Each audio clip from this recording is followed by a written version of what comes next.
Complete. Now watch the ball here. That ball could have been a completion. It was in the hands and just came out. Jeff Gossett gets the punt away. Fulton Walker at the 44, going nowhere. Stopped after a 3-yard pickup by D.D. Hoggard. Well, great field position for the Raiders. They're going to have the ball at about the 47-yard line. That's great field position for them to start off. And they're doing one of the things, Mel, that they wanted to do. They wanted to keep the ball deep in Cleveland's territory. Well, Dave, we talked about the quarterback change. Jim Plunkett for Mark Wilson, and they certainly got some dividends early with Plunkett throwing an early touchdown pass. He threw that. He caught Dokie Williams down the sideline, and that's something that Jim Plunkett is not afraid to do. I think right now Mark Wilson is almost a little bit shell-shocked in this stadium. Every time he comes out to warm up, they boo at him, and really Jim Plunkett is the one that he's kind of like the elder statesman here, kind of like the old George Blanda. Marcus Allen in the game now for the Raiders. He did not start the game. He's had a sprained ankle. He got hurt against the New York Giants 6 weeks ago and is still hobbled by that ankle sprain. It's just not healing. Raiders leading 7-0. The 10:25 mark of the first quarter.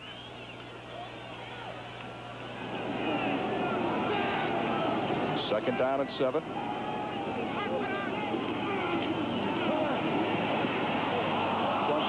Is incomplete as he tried to hit his tight end Todd Christensen. Ray Ellis defending, number 24. You know, they call the Cleveland defense the Dogs. That name was given to them by Hanford Dixon, and he has announced that Ray Ellis has been officially inducted into the Dogs for this game.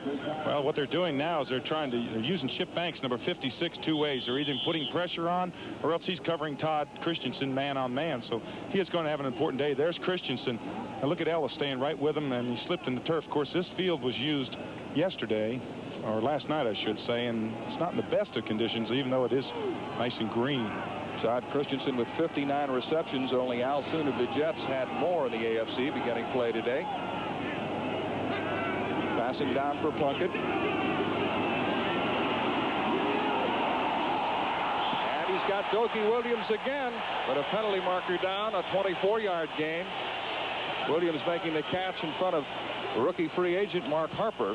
And this is going to be pass interference, but it's going to be interesting to see which way it is. I thought that Dokie Williams might have pushed off, but in fact they're going to call it holding against Cleveland.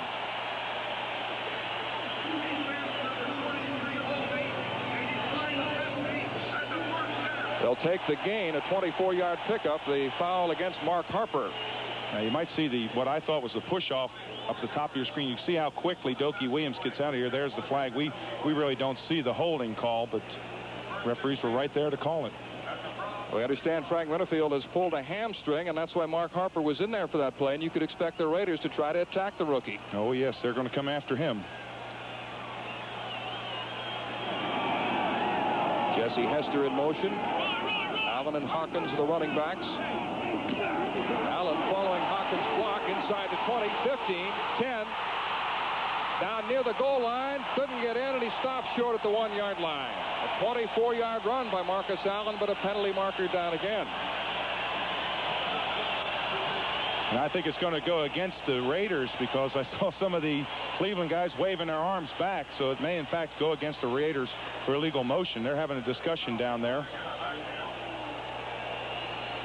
Looked like Frank Hawkins might have moved a beat early. If it is, it certainly is a critical penalty. Illegal motion. Well, that's the best play that Cleveland's had for them today because it brings back a...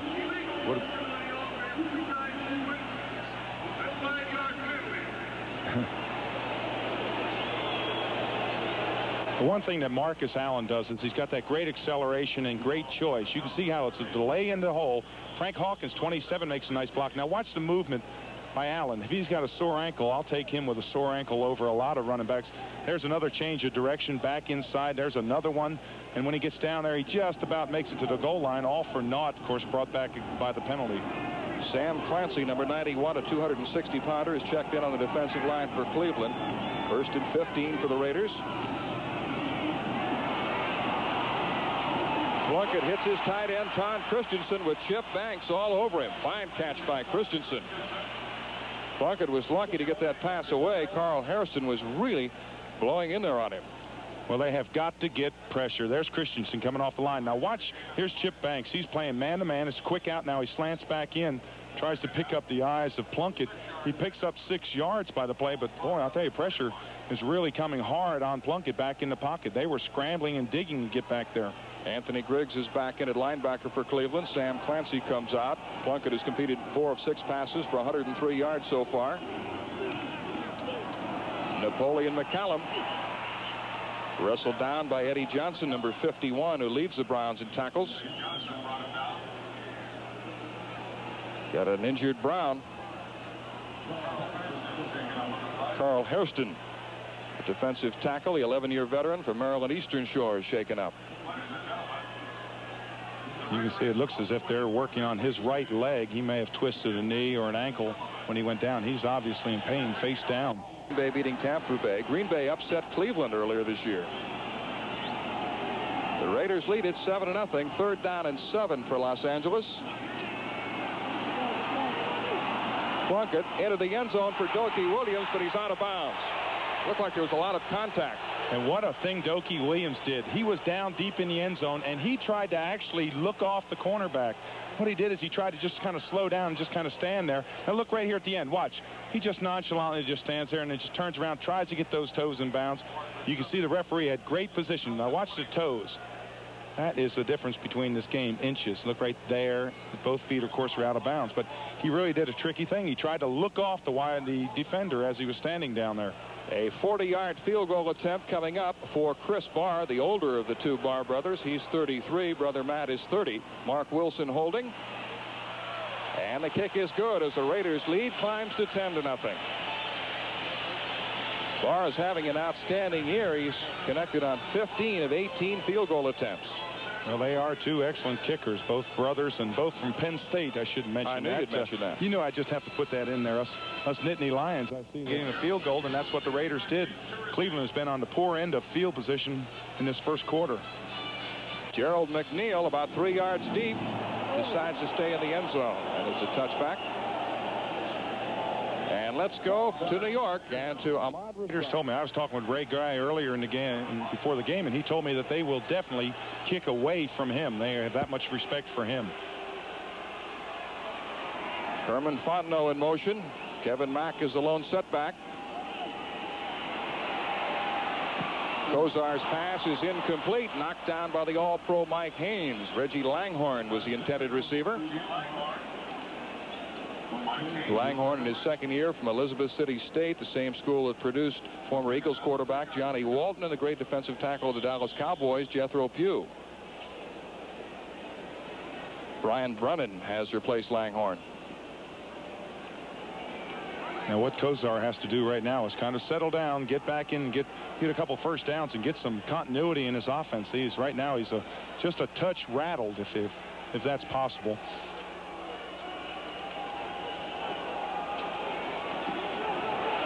And off to Kevin Mack. Mack and Ernest Biner were the story last year for the Cleveland Browns. East rushing for over 100 yards, but Biner has been hurt this year. Mack also missed 4 games with a shoulder problem, and their rushing game is now 13th in the AFC. Fortunately, they have upgraded the passing game. Yes, and certainly after last week. It's really important that they do get a couple first downs here, because Bernie Kozar is a young quarterback. He hasn't been in a lot of situations. I know he had a great college career and everything, but really when you play in the NFL, you need that experience, the years that Plunkett has had, to be in those different types of situations. And he needs to get that offensive continuity back. He needs really to pick up a first down in this situation. Brian Brennan is wide to the right. To the left side is Carl Weathers. Herman Fontenot.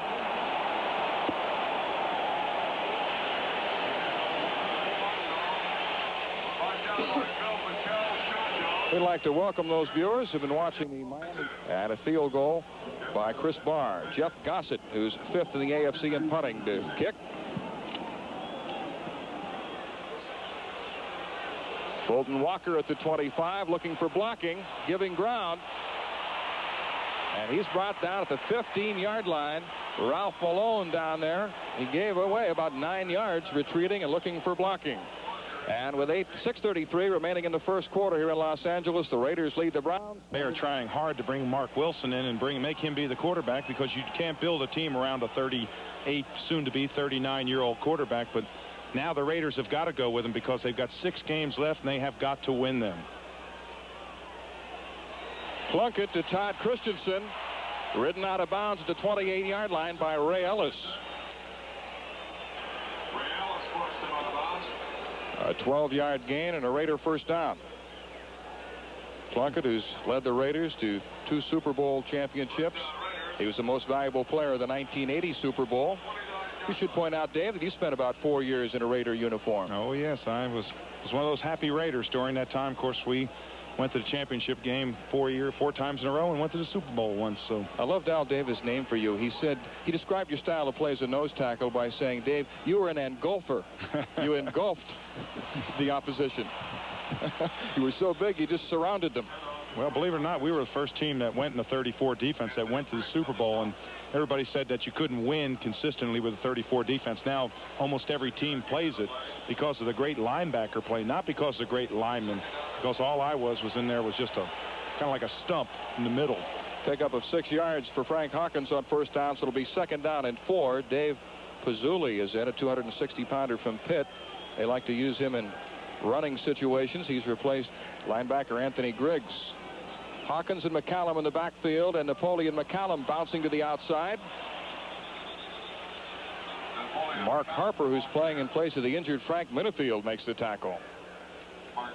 Napoleon McCallum's day begins at 4:15 a.m. when he gets up and then begins to attend to duties on the USS Peleliu, stationed down in Long Beach.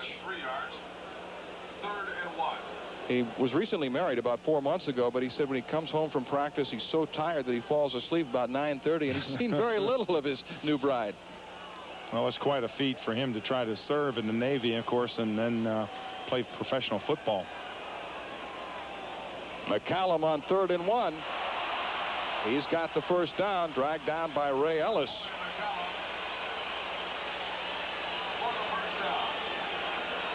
Raiders leading 10-0. The Colts may be catching the Jets at the right time. Joe Klecko and Marty Lyons are both out with injuries. Plunkett stepping up, avoiding the pressure. And the pass is overthrown. Jesse Hester trying to one-hand it. Got one of the Browns shaken up. Sam Clancy.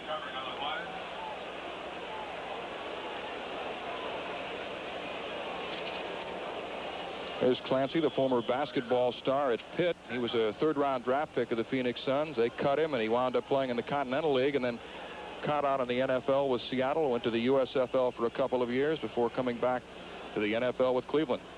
You know, we talked about that Denver-Kansas City game. I understand that the first score Denver did was a fake punt past 43 yards for a touchdown.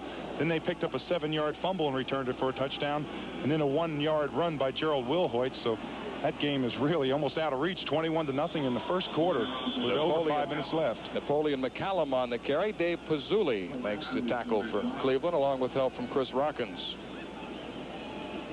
Well, it's really important now for the Browns to stop the Raiders on this drive, because if they get it again, they're going to get it deep in their own territory, and they've got a long way to drive. We talked about the continuity. They are out of their offensive philosophy right now. They have got to calm down, get a few first downs, and get back into that flow and get a little bit of confidence to Bernie Kosar. The one thing that was important in the Miami game is that the more he threw, the more confident he became, and that's a trait of a young quarterback. Marcus Allen, who led the NFL in rushing a year ago, has replaced McCallum, teamed up in the backfield with Frank Hawkins. Dokie Williams in motion.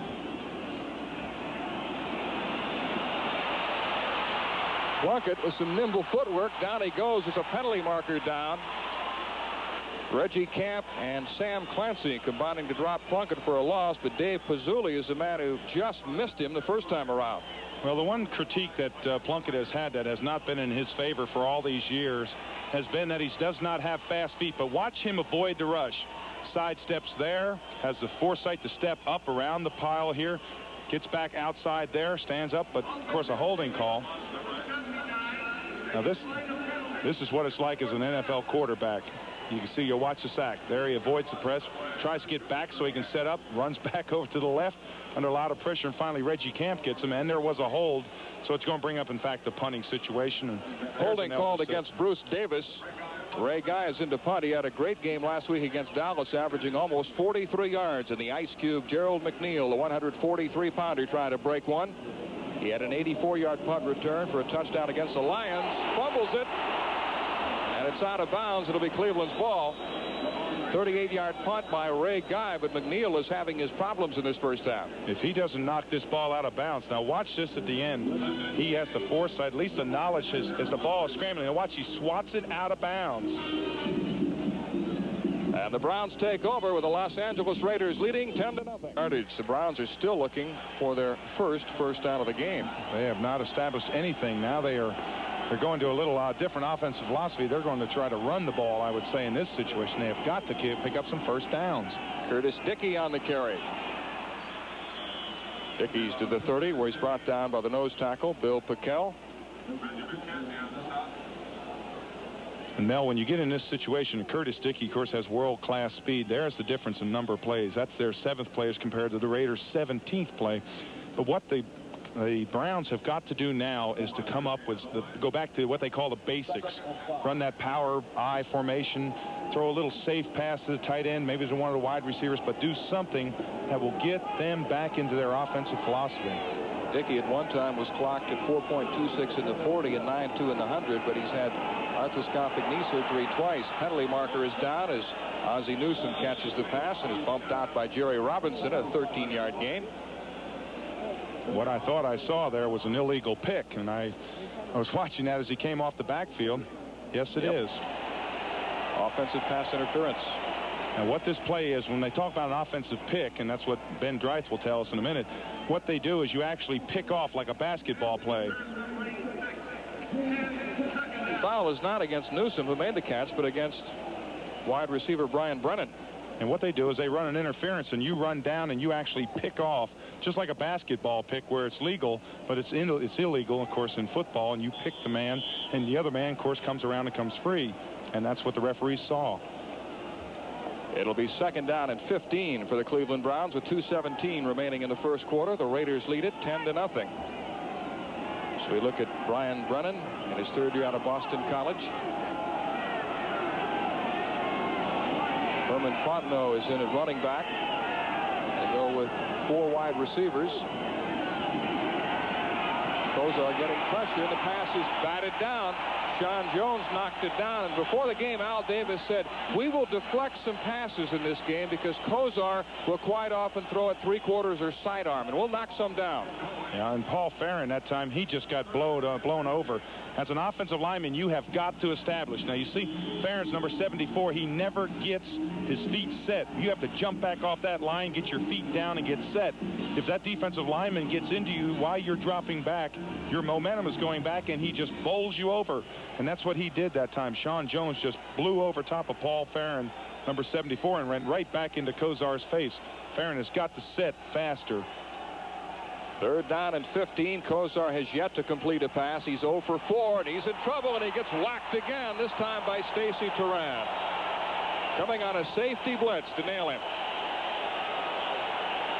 Well, that's what you want to do to a young quarterback. You want to put pressure on him, and of course the Raiders are known for pressure.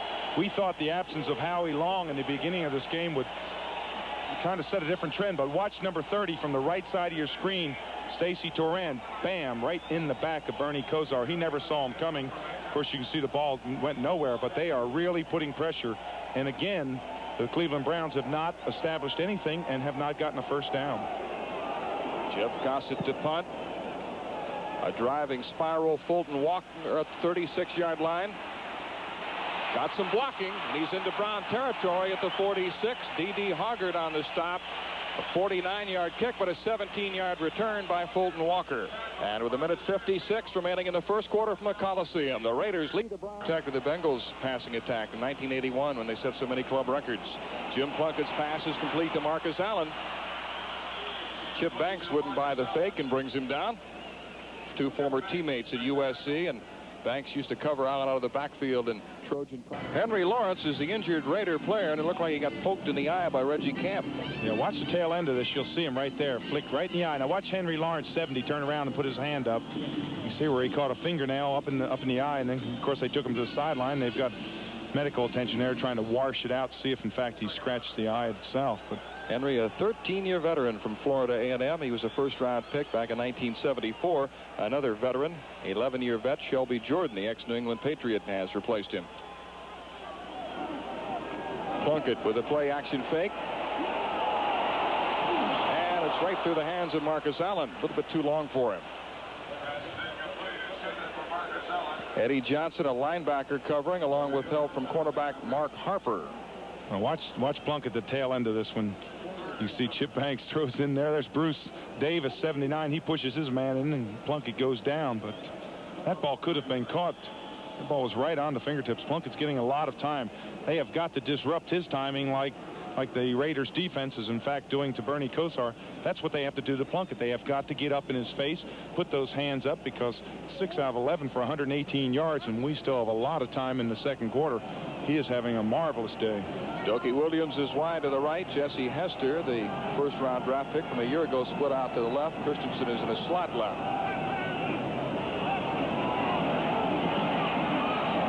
Plunkett with a perfectly thrown pass to Hester, and we've got pass interference coming up against Hanford Dixon, who was beaten on the play.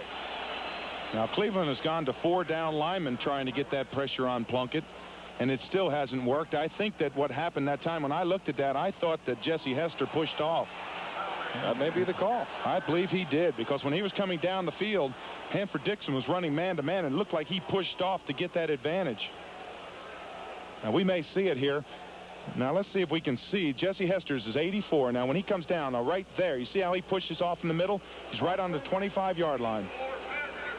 It's the call, offensive pass interference.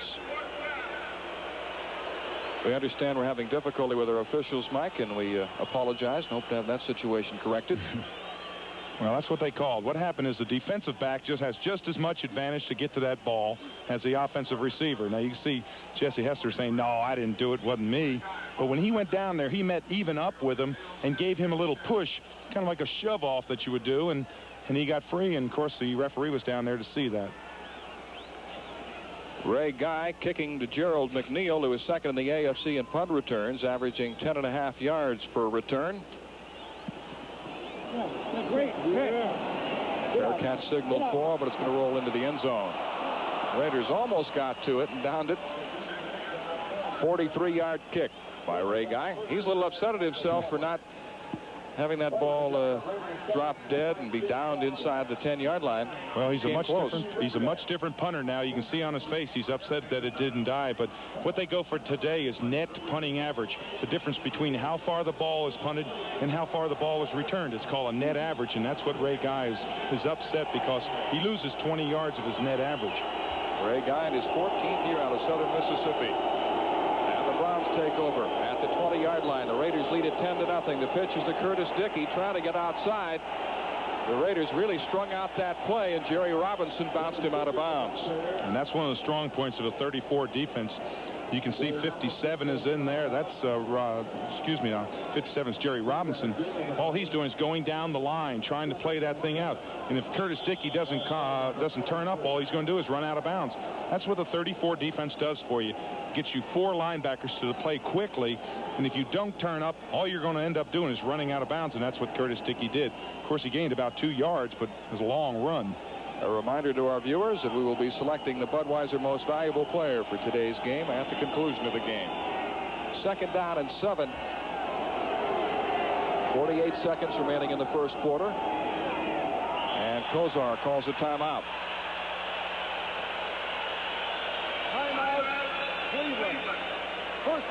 Well, we mentioned that the Rams might use Jim Everett to get his Cleveland offense at least starting to generate, to get back there, get 2 or 3 first downs, and get some spark back into this offensive unit. 2nd down and 7. Kosar's pass is picked off by Stacy Turan. Ozzie Newsome collared him and stopped him short of a touchdown. Turan with his 2nd interception of the year. Well, Stacy Turan looked like he was the intended receiver on this play. He's playing man-to-man coverage. When he ran out, he caught it down by his knees, and young Bernie Kosar has really got to be upset. It's only the 5th time he's been intercepted this year. Now, of course, they're reading the eyes of the quarterback. Look at how Stacy Turan steps in front. Great hands. These Raider defensive backs work on their hands. And you can see he goes down the sideline, and just a hand there. Looked almost like a face mask at the tail end of there. That's what we've got. 15-yard penalty. The big one. 15-yard penalty against Kevin Mack. You notice how Ben Dreith seems to emphasize that's a 15-yard penalty. I've been seeing Ben Dreith in my dreams for years. We go way back. He officiated a high school basketball game that I played in the Colorado State High School Championships many years ago. Well, that was a few moons back. Stacy Turan with his 2nd interception. He's having a fine year. He is also 2nd on the team in tackles. Free safety Van McElroy leads the team in tackles with 55. Turan entered the game with 52. Well, one thing these Raiders defensive backs do, a lot of different things, but one thing they work on is great finger strength, hand. They work with a speed bag. They work a lot with putty in their fingers, strengthening up those hands. You have a lot of little tricks that they use. And again, look at this field position for the Raiders. First and goal, it's Marcus Allen inside the 5-yard line. Brought down by Bob Golick. And let's go to Ahmad Rashad, who has Jim Everett's first NFL touchdown. 2nd down, goal to go at the 2-yard line.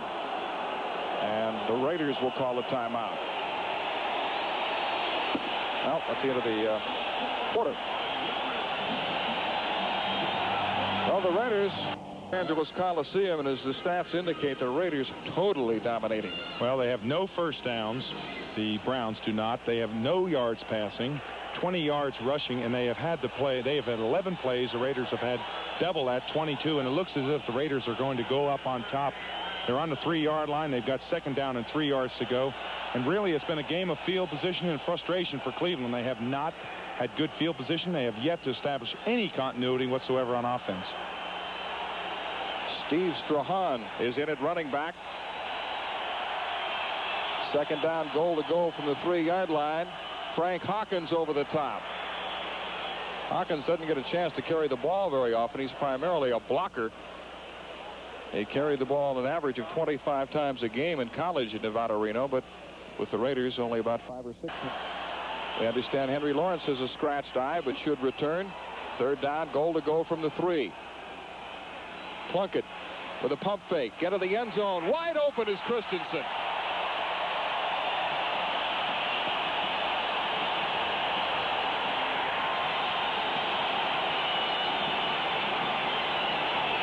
Jim Plunkett with his 2nd touchdown pass of the game. He had a choice on this. He could have picked up Marcus Allen immediately. He had Marcus Allen wide open. Now watch this. You'll see when he comes out of the backfield. He fake pumps. Look at Marcus Allen making the right, and all of a sudden he says, no, wait a minute. Now hold a second. There's Todd Christensen. He is even more open. Look at that. No one around Todd Christensen. And he had all day to throw it. So it's 16-0 in favor of the Raiders. Chris Barr's kick is good. And with 14-17 remaining in the 2nd quarter, the Raiders now lead the Browns 17-0.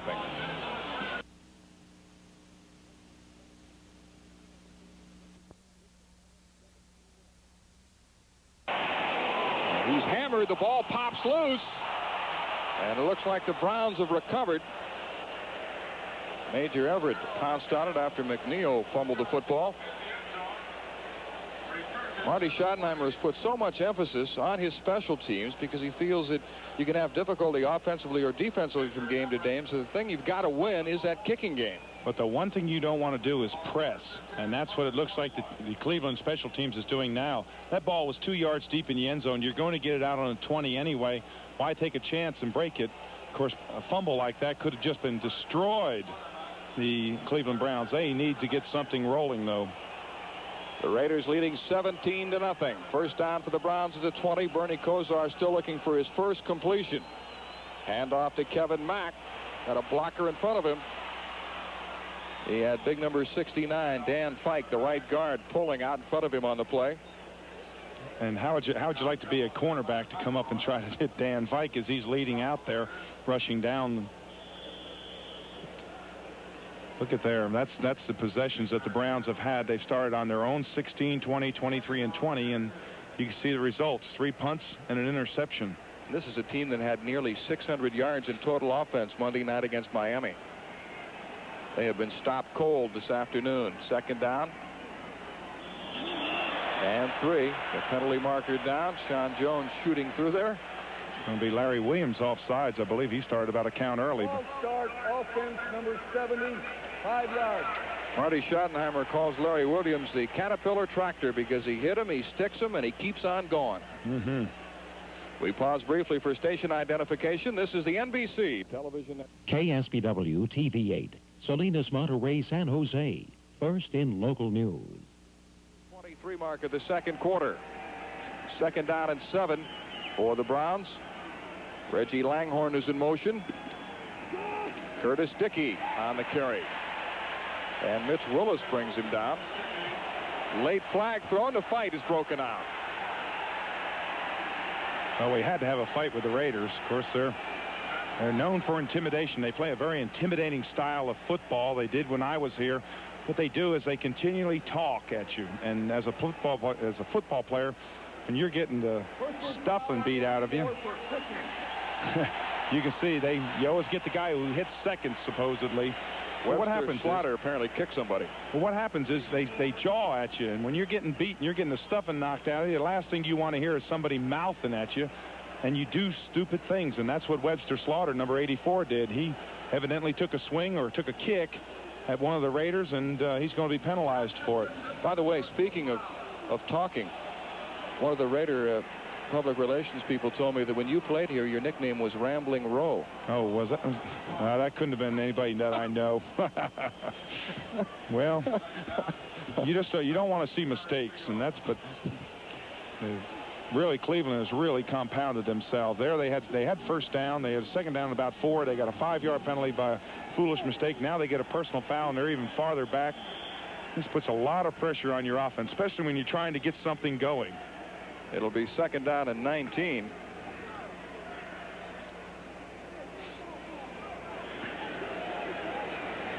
New England and the Rams meeting. Those are is that the actual penalty happened after the play was over. It was not part of the play. So therefore, the penalty is marked off from the spot, and they lose it down. So it will be, in fact, third down, about a quarter of a mile to go. Well, Kozar should have no problem making the proper decision. He's got a double major in finance and economics. Yeah, this could be, he doesn't want to have another costly play like that last interception. Bernie Kozar would be a senior at the University of Miami if he had not come to the NFL early. He graduated and decided to pursue a pro career. And that would be an interesting situation if he and Vinny Testaverde were there together. Who would be the starting quarterback? That'd be quite a decision. Kozar is actually 12 days younger than Vinny Testaverde. Kozar will turn 23 on November the 25th. Third down and 19 for the Browns. Here comes a big rush by Townsend, and Bill Pickel sacks Kozar.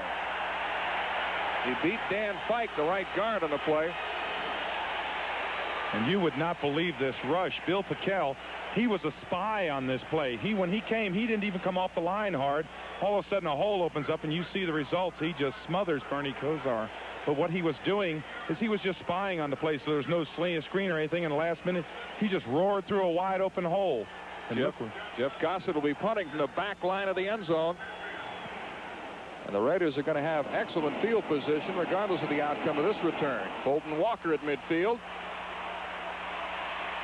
Walker is downed at the 38-yard line by D.D. Hoggard. A 45-yard kick by Gossett and a 10-yard return. With 12:20 remaining in the first half, the Raiders are totally dominating play and leading 17 to the Cleveland 39-yard line. And that graphic shows where the Browns have started. Their average start has been on their own 19-yard line. And look at the Raiders. Their average start has been almost at midfield. Jim Plunkett has thrown 2 touchdown passes, one to Dokie Williams, another to Todd Christensen, his 5th touchdown reception of the year.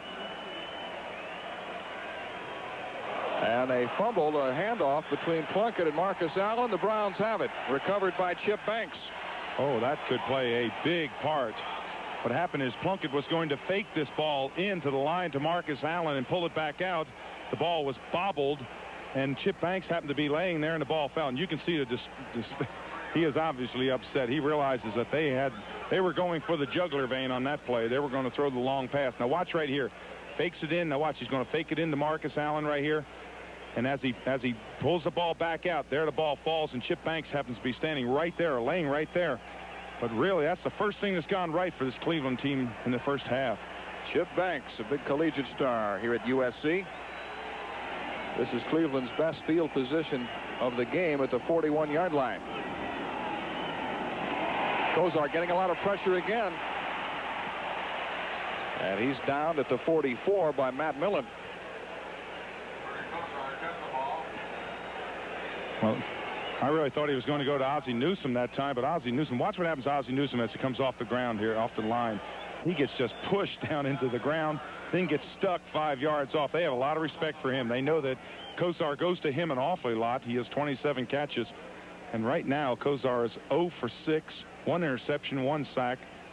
And they really have been compounded. Their problems have just increased as this second quarter has gone on. Mentioned Ozzie Newsome. He's caught a pass in 108 consecutive games coming into this game, the 4th longest streak in NFL history. Fontenot and Kevin Mack are the running backs.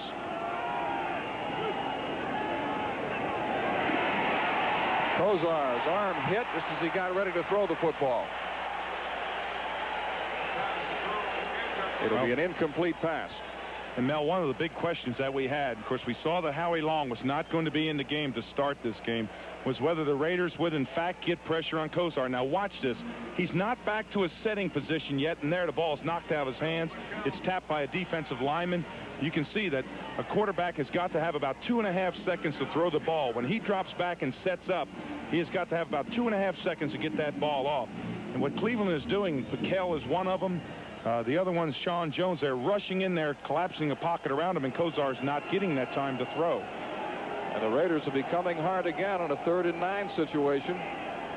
Kosar still has not completed a pass.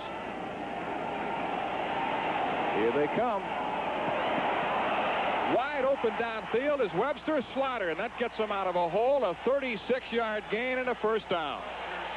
This was a remarkable pass. This is coordination between a quarterback, Bernie Kosar, and Webster Slaughter, because the ball was thrown way before Slaughter turned. You may see in the tail end of this, he's throwing an out pattern. Webster Slaughter was still going in when he turned back out. There was the ball. But that was great coordination by Kosar and Slaughter. That ball was actually thrown before he made that break. Van McElroy made the tackle for the Raiders. It's a first down for the Browns at the Los Angeles 21-yard line. The Raiders lead at 17-0. 10:38 remaining in the second quarter. Kevin Mack, 34, and Curtis Dickey, 33, are the running backs. Cleveland really needed that big play emotionally as much as anything else. It was Kosar's first completion of the game. Curtis Dickey inside the 15 down to the 13-yard line, where he's tackled by Reggie McKenzie. Good blocking up front by the right guard Dan Pike and the right tackle Cody Rison. No change. Second down and 1.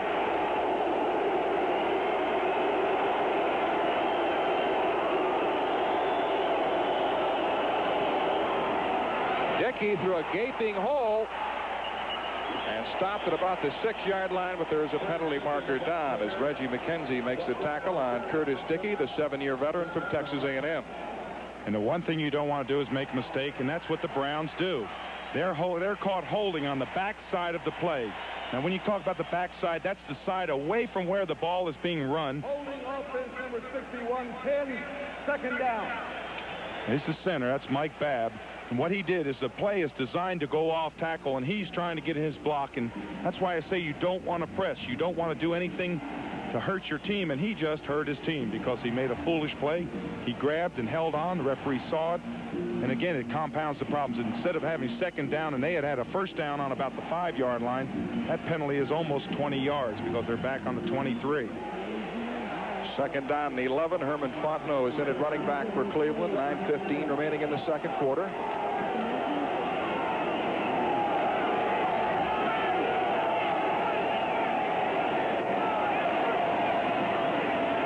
Here comes Greg Townsend on the rush. Kosar gets the pass away to Brian Brennan. Got another penalty marker down, though. Brennan knocked out of bounds at the 11-yard line. And where this flag is thrown, it's thrown along the line of scrimmage. It can be several things. It can be an illegal release where they don't let the receiver come off the line of scrimmage, or it could have been someone moved on the line of scrimmage itself. We'll have to wait for Mr. Dry. Defense, illegal use of the hand. They'll decline the penalty and take the game at the first down. The 11-yard pickup gives the Browns a 1st and goal to go at the 9. And what that penalty is illegal use of hands. Means that you can put your hands and hit the receiver as he comes off the line for 5 yards. But once he gets past 5 yards, you cannot put your hand on him. And the Raiders, in fact, when the receiver came down into him, he was past the 5-yard marker. They chucked him or put both hands on him and caused that penalty. Webster Slaughter splits out to the left side.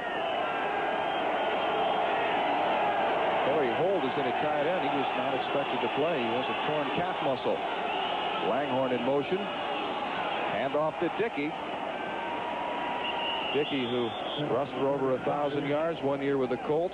1983 had 1,122 yards rushing. Reggie McKenzie on the stop for the Raiders. And one of the interesting things as we watch Lynn Dickey, not Lynn Dickey, I'm thinking of Lynn Dickey, the quarterback, but Curtis Dickey, as they walk back, they took a chance with him in Cleveland. As we watch, there's an injured Raider player. Matt Millen. They took a chance with him in Cleveland. They said, hey, look, this guy has got some potential, and we can maybe make him a running back that he was. They paid nothing for him. They picked him up off of waivers. Ernie Accorsi, who was with Baltimore, remembered that Curtis Dickey had that world-class speed, was a #1 draft choice. And they said, hey, let's give him a chance. And he has come back and proven some dividends for them. Oh, the Browns are on the move, but the Raiders have the lead with 8:43 remaining in the first half. 5 was shaken up on the play. He made a key play in last week's victory against the Cowboys. He stripped the ball from Herschel Walker at the 1-yard line, and Lester Hayes recovered. He's been replaced by Jamie Kimmel, who was a 4th-round pick a year ago. 2nd down, goal to go at the 6-yard line. Raiders lead 17-0. The pitch to Kevin Mack. The Raiders again stringing out the play, and Reggie McKenzie drove him out of bounds. Browns have just had very little in the way of a rushing game or any sort of offense, as a matter of fact, in this first half. Well, that's exactly right. They're not attacking straight on. They're trying to get wide. Now watch Kevin Mack. He should have cut back into that seam, but he's just trying to race out to the outside corner. Good block back there by one of the wide receivers, but you're just not going to get around this Raider defense. They are very quick. Their backs come up and play excellent pressure on that run. And it is just tough. The way you attack the Raiders is you attack them right up the gut, try to break those seams and get into the linebackers. The Browns have 4 wide receivers and running back Herman Fontenot, who's an excellent receiver. 3rd and goal. Kozar's pass is complete to Brian Brennan. Did he get in? Van McElroy hit him right at the goal line and apparently stopped him short. So it'll be 4th down. Ball about 6 inches away from the end zone. This is a tough play because watch this. You'll see how quickly. Now watch Kozar. A lot of criticism about his sidearm, but look at this throw. And watch the wide receiver. Bam. They hit you right on the line of scrimmage. He was going nowhere. That was Brennan, 86, and Van Elroy really came up to smack him. Big decision here, of course, by Marty Schottenheimer, whether they're going to, in fact, go for it. They've called a timeout to discuss it. They're 17 points down. The worst thing you want to do in this situation is not get any points. If they're held out here, then the Raiders will have that 17-point lead. The worst you want to get is 3. That's the decision that they're trying to make. Van there now in a fullback situation, much like the Bears have used the refrigerator, William Perry. They used him in this situation last week, and Harry Holt carried on an end around for a touchdown. This is 4th and goal to go. At the 1, Mack over the top. He did, yep, touchdown. Late call, touchdown. The Raiders are really upset. Oh, they're pushing the referees. I can't believe it. They got a penalty marker down. As you cannot touch those referees. Dave Pazzulli throwing the block for Mack. I think there's an injured Cleveland player on the field. Maybe Kevin Mack. He went down hard. But I couldn't believe the Raiders. They almost attacked that referee. Ben Dreith trying to restore a little order. Well, it didn't look like he made it on his initial charge when he went up. And there, in fact, is one of the Cleveland Browns down. They don't think so here, do they? Also, there's a personal foul on 45 after 15 yards on the kickoff. Foul against James Davis of the Raiders. Well, I don't think that Kevin Mack was in on his initial charge. Let's watch it from ground live. Now watch here. Now he jumps up. Now watch, he runs on over. Now see, as he's coming down, there he in fact is still coming down, and he rolls the ball over into the end zone. I think that's a good call. Now watch Pazzulli here. He's number 72. He's the lead blocker. He's going to run in there and get the block. Bam, he hits in hard. Now look right there. That's Matt Millen, 55. How Mack held onto that ball, I don't know. But when he came down and started rolling around, when he made contact with the ground, he in fact was in for a touchdown. Kevin Mack was shaken up on the play, but he got the touchdown. It's his third touchdown of the year. And it's 17-6 in favor of the Raiders. Jeff Gossett, the punter, is holding for Matt Barr. Flag down. Barr's kick is good, but we've got another penalty marker. Well, now let me ask you, if this is offsides by the Raiders, will they have 20 yards on the kickoff? Because they've already got 15 from the personal foul, and now they're going to have an extra 5. Will that give them a 20? Good. Defense was offside. That's another 5-yard penalty. So there's 20 yards on the kickoff. Even Ben Drake gets a kick out of it, talking with Mike Haynes, who probably doesn't think it's so funny. Well, I didn't know you could go collectively. I hope they don't do anything before the kickoff, because they may be kicking off from inside the other team's position. In fact, they will. They'll kick off from the Raiders. I believe they will kick off from the Raiders' 45-yard line. Isn't that right? I don't believe I've ever seen that before. Well, did Kevin Mack get in for the touchdown? Well, I think what happened is, now watch this again. Now watch the ball, too. Now, as he's up on top, obviously he's not in there. As he's coming down, now watch, he has not made contact with the ground. Now watch him stretch out his right hand as he rolls over with the ball. See, that's what the referee saw. The referee is on the far side. When he came in, he saw Mack roll over with that ball and stretch it out.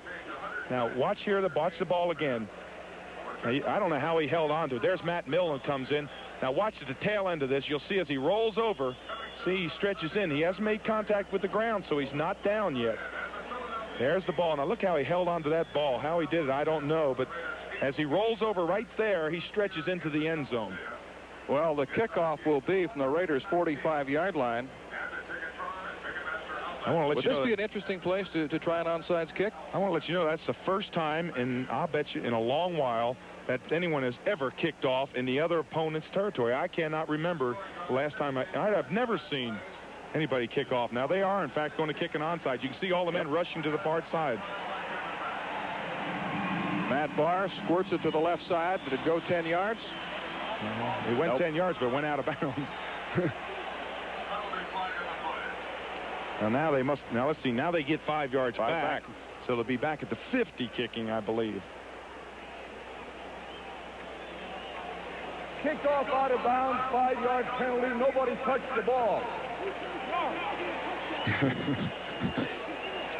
Strange happenings in this first half. I think Marty Schottenheimer's probably not too pleased with the play of his special teams in this first half. That had really been a source of pride for him through the season so far.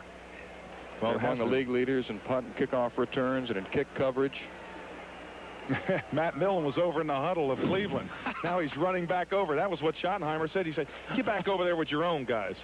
He was over there trying to listen to what they were talking about. I couldn't believe that. Schottenheimer told him, get back over in your own huddle over there. What are you doing over here? There's Bill Cowher, the special teams coach for Cleveland. Marty Schottenheimer said he was the only man that he interviewed for the job. He'd been the special teams captain with the Philadelphia Eagles and at one time played for the Browns. Fiery, emotional coach. When Gerald McNeil ran a putback 84 yards for a touchdown earlier this year, he followed him down the sidelines. And Marty Schottenheimer said he told him, I've got only one rule. You can run on the sidelines, but just don't run over me or you're in trouble. Well, those special teams coaches, you know, George Allen was the one who first brought in the special teams coach. He looked one day at a reel of film and said, hey, you know, 1/3 of this film is special teams or teams, the kicking team. So let's bring in a coach to coach that. And boy, it's made quite a difference. Barr's kickoff from the 50. And here comes Stephon Adams. Mike Johnson on the tackle. Well, really, momentum has changed now because Cleveland's got that touchdown. It really helps Cleveland right now because they have got to come out, hold this Oakland Raider, excuse me, L.A. Raider. I say that out of flashbacks to the old days, but they've got to hold the Raiders now, maybe get another chance before halftime to come and get even just a field goal try. They've got almost 8 minutes left in the game. 7:50 remaining in the first half. The Raiders lead the Browns 17-7. Jim Plunkett with 2 touchdown passes in the first half. And off to Frank Hawkins, the 9-year veteran from Nevada Reno. Brought down by the nose tackle, Bob Golick, number 79. Golick, at one time a linebacker, was converted to nose tackle. And he said, it's a lot of fun. You know, it's like throwing yourself on a grenade. He said, I've come from a 2-legged, walking, upright, thinking human being to a 4-legged, crawling, groveling, sniveling beast of burden. He said, one of the sure signs of insanity is volunteering to play nose tackle in the NFL. It's your old position. Yeah, you know, it's really kind of a thrill when you get interviewed because they don't think that you can talk as a nose tackle. Plunkett under pressure. He's got Hester open downfield. It was almost picked off by Chris Rockins. And I think the person who interfered with the ball was Hanford Dixon. I think Dixon came in and tapped the ball because really Chris Rockins should have had this ball. He had it zeroed all the way across the field. Now watch the tail end of this ball. You may see Hanford Dixon, number 29, put a hand up. Plunkett under a lot of pressure and throws this ball as he goes down. But on the tail end of this, now watch this on the tail end. See if you see Hanford Dixon come in and put a hand up. Just kind of throws off Chris Rockins from catching that ball, and he knows he should have had it. Look at that. He jumps about 6 feet high. Frank Minifield still has not returned at the other cornerback spot. The rookie Mark Harper has played most of the first half. Marcus Allen in there at running back. The pass is dropped by Dokie Williams. That'll bring up a punting situation. And Cleveland should count their blessings because Dokie Williams, with his speed on a crossing pattern, the defensive secondary was rotating away from him. If he had caught that ball, he would have run 30 or 40 yards. And Plunkett knows it. He knew he threw it behind him. Third punt of the first half coming up for the Raiders. 7:06 remaining in the half. Raiders leading 17-7. Kicking it away to Gerald McNeil, who was the first player since Tony Green in 1978 with the Redskins to run back a punt and a kickoff for a touchdown the same season. And again, good coverage by the Raiders. He's brought down, and a little scuffle breaks out again. That was a whale of a takedown. I couldn't believe that. 34-yard punt by Ray Guy. But you get the feeling that momentum is starting to change, come back to Cleveland's way. That one big long pass really gave them a boost, and now they are getting back into that offensive continuity and back into that flow. Their defense has just come out and held them for 3 downs. They've got the field and the ball in excellent field position, and it really seems as if it's really starting to change. Well, Dave, you'll be happy to know that tonight on our house, Chris is field with him. It's 1st and 10 for the Browns at the Cleveland 45. 6:59 remaining in the first half. The Raiders with a 17-7 lead.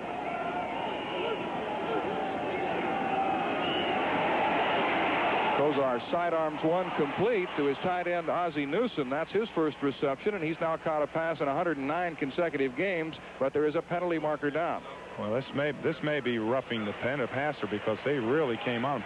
It's either roughing the passer or holding where it's thrown, but they're bringing the ball back, so maybe in fact they're going to call.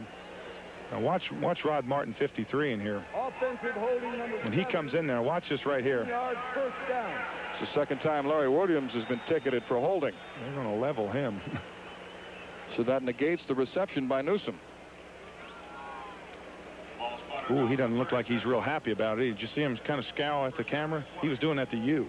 He's a Southern Californian. He's from Mater Dei High School here in the Los Angeles area, the same school that produced former Heisman Trophy winner John Hewitt at Notre Dame. First and 20. What'd you say about him? He hits, sticks, and runs over you? Like a Caterpillar tractor. Hit him, stick him, and keep on going. Larry Williams. He's been caught holding twice. Passing down for Bernie Kosar. Incomplete. Clarence Weathers was the intended receiver. It's interesting to watch Kozar's release when he throws the ball.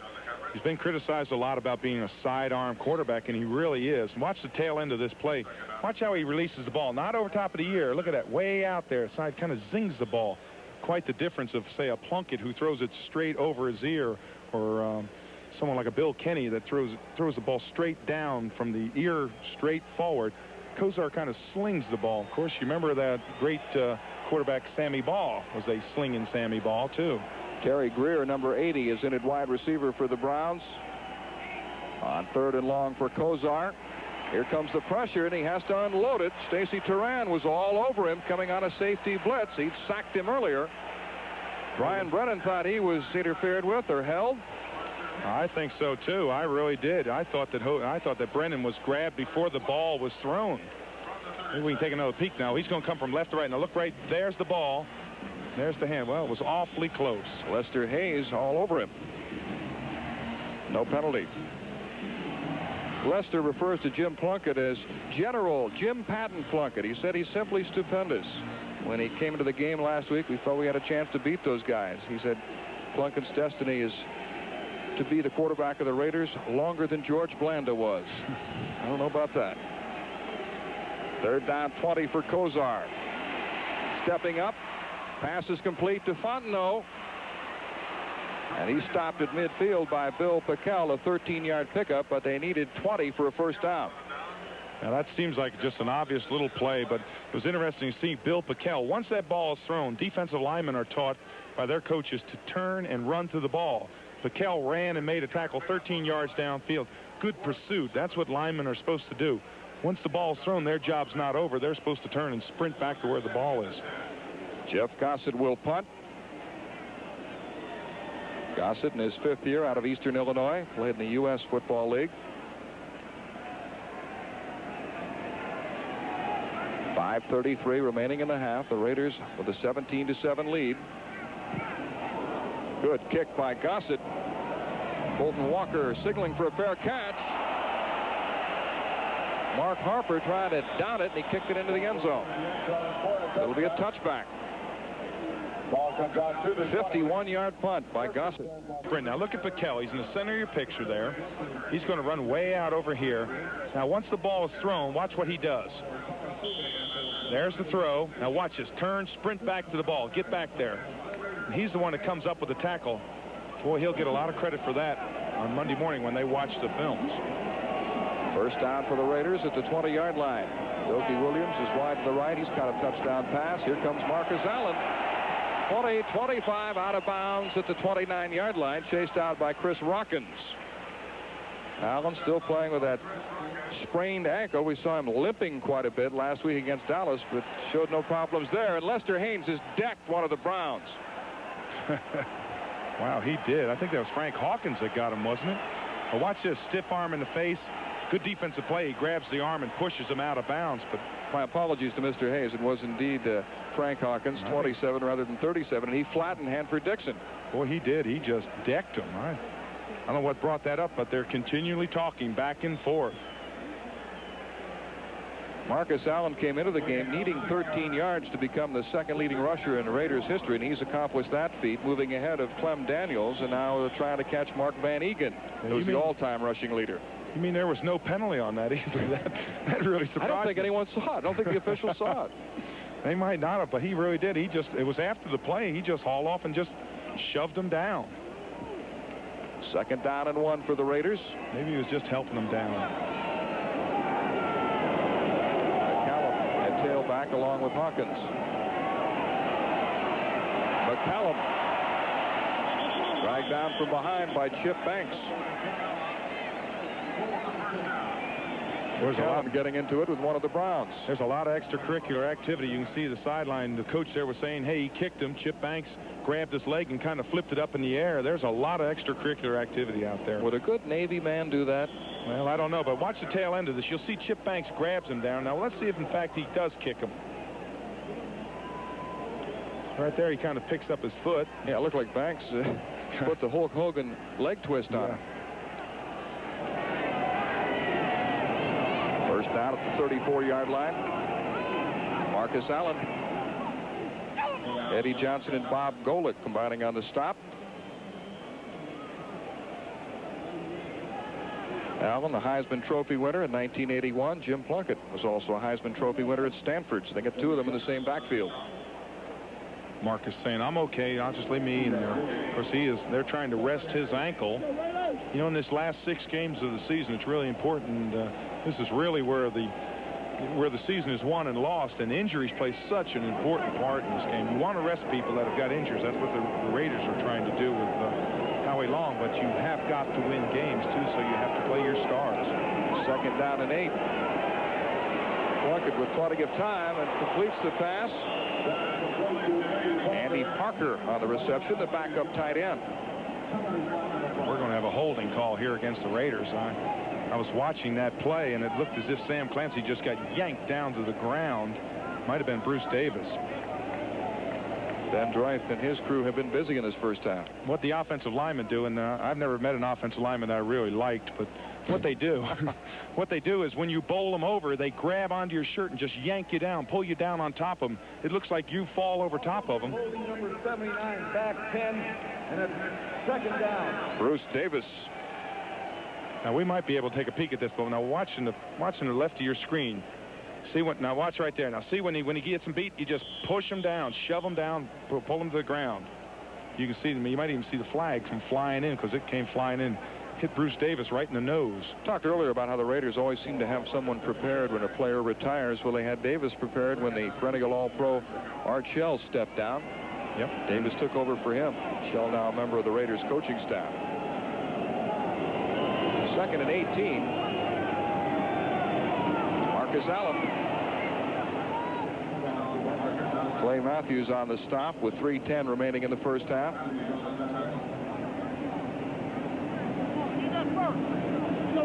Well, I can't tell you how important it was for Cleveland to score in that first half and that drive that they went.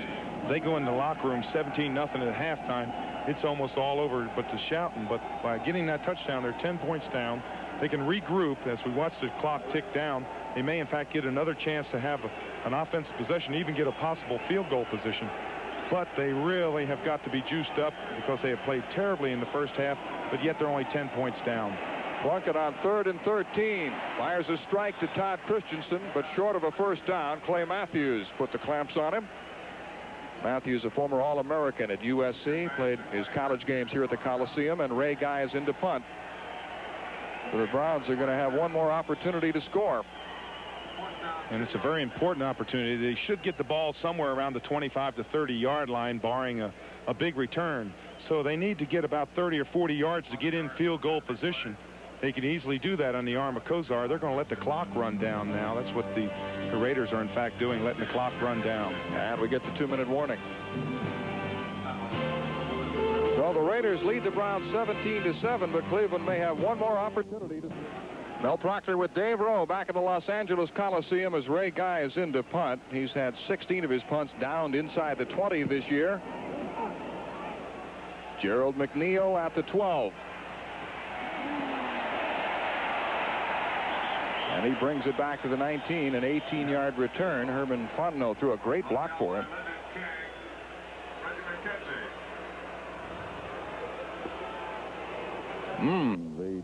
We have 1:49 remaining in the half.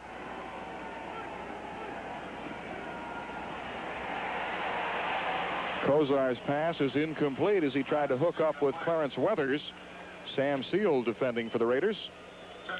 Now, there's two theories of thought in this situation. The one thing that you don't want to do is throw 3 quick passes and have to punt the ball. What you want to do is pick up about 12 to 15 yards on the pass. A good pass, get close to the sideline so you can get out of bounds.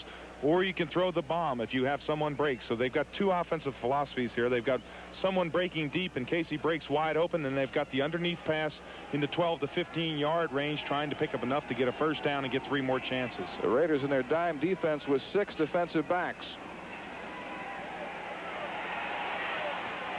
Kozar completes the pass to Reggie Langhorne, but he's unable to go anywhere with it. James Davis makes the stop. Davis and Stephon Adams come in on the nickel and dime situations. Surprisingly, the Raiders are going to call timeout. That's a real surprise. Well, the Raiders are charged with a timeout with 1:32 remaining in the first. A 3rd down and 3 situation for Bernie Kosar. 3 wide receivers, actually 4 wide receivers, and the fine pass receiver Fontenot. And here come the Raiders. Kosar under pressure. Complete to Brian Brennan, but I don't know how Bernie Kosar got that pass off, because Sean Jones was all over him. And Sean Jones, what he did that time was guess the snap count. He guessed that it was going to be snapped on 2, and he took off and he just plowed into Bernie Kosar. You can see the tail end of it. But he guessed the snap count and rushed the passer. That's something the Raiders do a lot of. You get into almost a feel for when the ball is going to be snapped. He took a chance that, hey, I think it's going to be snapped on 2. He guessed right, and it put a lot of pressure on Kosar. The Raiders are going to get the ball back with quite a bit of time left. Good kick by Gossett. Colton Walker backs up to the 21. He's down at the 29-yard line. A 51-yard punt by Jeff Gossett. Ralph Malone made the tackle for Cleveland. Well, if he ever needed a good punt, Gossett needed it there, and he did get it 51 yards. The more important thing was that they had very little return. We do have a Brown that's down on the field. There's Dede Hoggard, who has replaced the injured Harper. Looks like Harper's all right, though. Going to stay in there. So Dede Hoggard was all set to play, and Harper came back in. I think I'd feel all right. Why don't you go back to the bench? Plunkett on first down, in trouble. Down he goes, sacked by Chip Banks. Well, of course, you know, I talked about that play in the championship game when they were playing in Cleveland. It was a frozen field. I'll never forget it, and I'm sure this is the picture of the play itself. This is Brian Sipe. He drops back and looks at Ozzie Newsome, and watch what happens. This is the one that he catches. Now, this is not. Now, here's the one that's intercepted. Now, they were in easy and field goal range. He throws the interception. There's Mike Davis.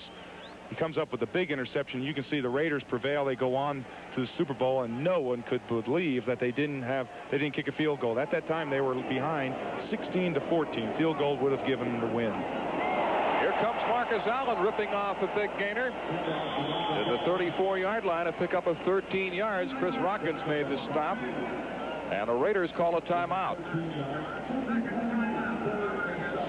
They have 1 timeout remaining. 44 seconds left in the half. Los Angeles with a 17-7 lead. Well, you know what they're talking about over on the sideline. That's Tom Flores without the hat on to the right. He is telling Plunkett, we've got to go downfield. We need to pick up 30 or 40 yards. We've got to get a pass to either Dokie Williams or Jesse Hester on one of the fly patterns. See if they can get one-on-one coverage. Plunkett is very quick to pick up who is in one-on-one coverage. Every zone defense rotates around. Either they rotate strong or they rotate weak to a player. But there is almost always someone in there who is in one-on-one coverage. And that's Plunkett's job now, to pick up that person, to see who that is, who is going to be in that one-on-one situation. Tom Flores wouldn't tell us which defensive coach is the decoy and which is really calling the signals. Plunkett going long for Hester, and it's off his fingertips. Jesse Hester had beaten Hanford Dixon on the play. Well, that's exactly like I called it. What they do is Plunkett, the wily old veteran Plunkett, looked off to his right and then lofted that bomb to Jesse Hester, and that he just misjudged it, because that ball, now watch Hester all the way off the line. It's just a fly pattern. Now he puts on the afterburners right here. He sees the ball there. Now watch how close. Oh, that ball, oh boy, that ball was touchdown written all over it. Look at his face. You can just see in his eyes the disgust. He knows he should have had it. Jesse Hester, a first-round pick a year ago. He's averaging 22 yards per reception. I'd like to have another shot at that one. With 38 seconds left, Ray Guy will punt. Almost got it blocked. McNeil running up the field at the 35. And he'll go out of bounds at the 40. Only a 32-yard punt.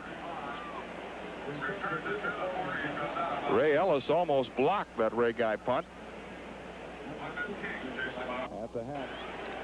First down for the Browns at the 40. 30 seconds left.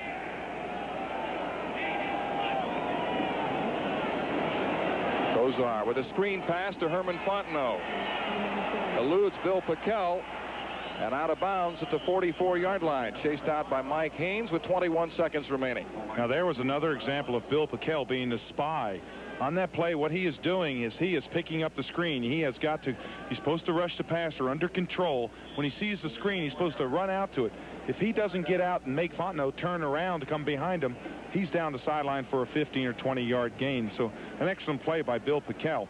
Right now, the Kosar has got to get his team to about the 35-yard line of the Raiders in order to get in field goal range. The Browns are out of timeouts. 21 seconds remaining, 2nd and 6. Kosar stepping away from Greg Townsend, and the pass is intercepted by Van McElroy. McElroy is brought down near midfield. 7 seconds remaining. Reggie Langhorne made the tackle.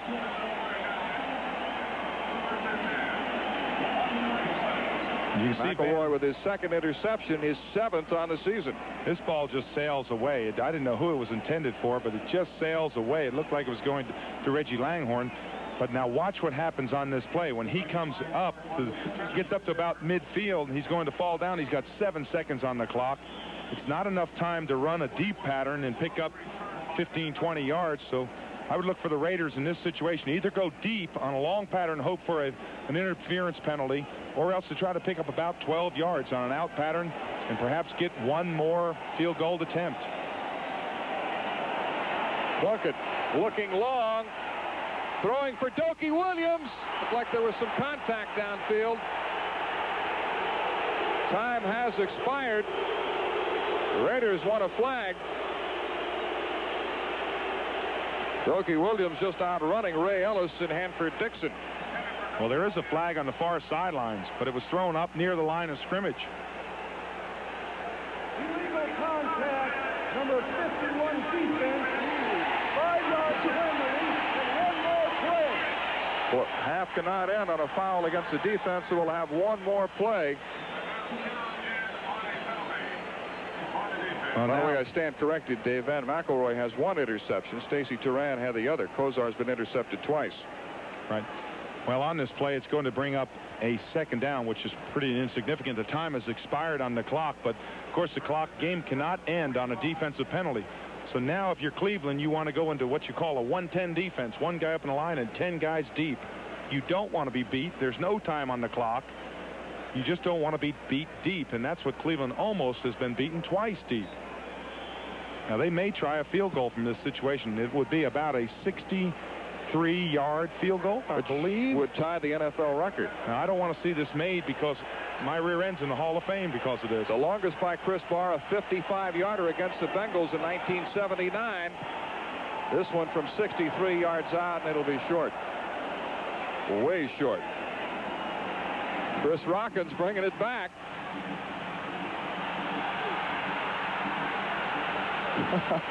And he's finally knocked out of bounds. And now a little scuffle breaks out. Been a wild first half, a lot of penalties, a lot of pushing and shoving.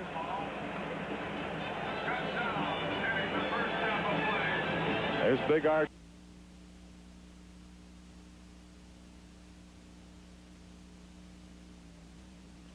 Following his fine relief performance last Sunday at Dallas, and immediately he goes to the guy he hit twice for scores a week ago, Dokie Williams, for a 46-yarder to give them a 7-0 lead. Later, a 3-yard flip to Todd Christensen for another Plunkett touchdown.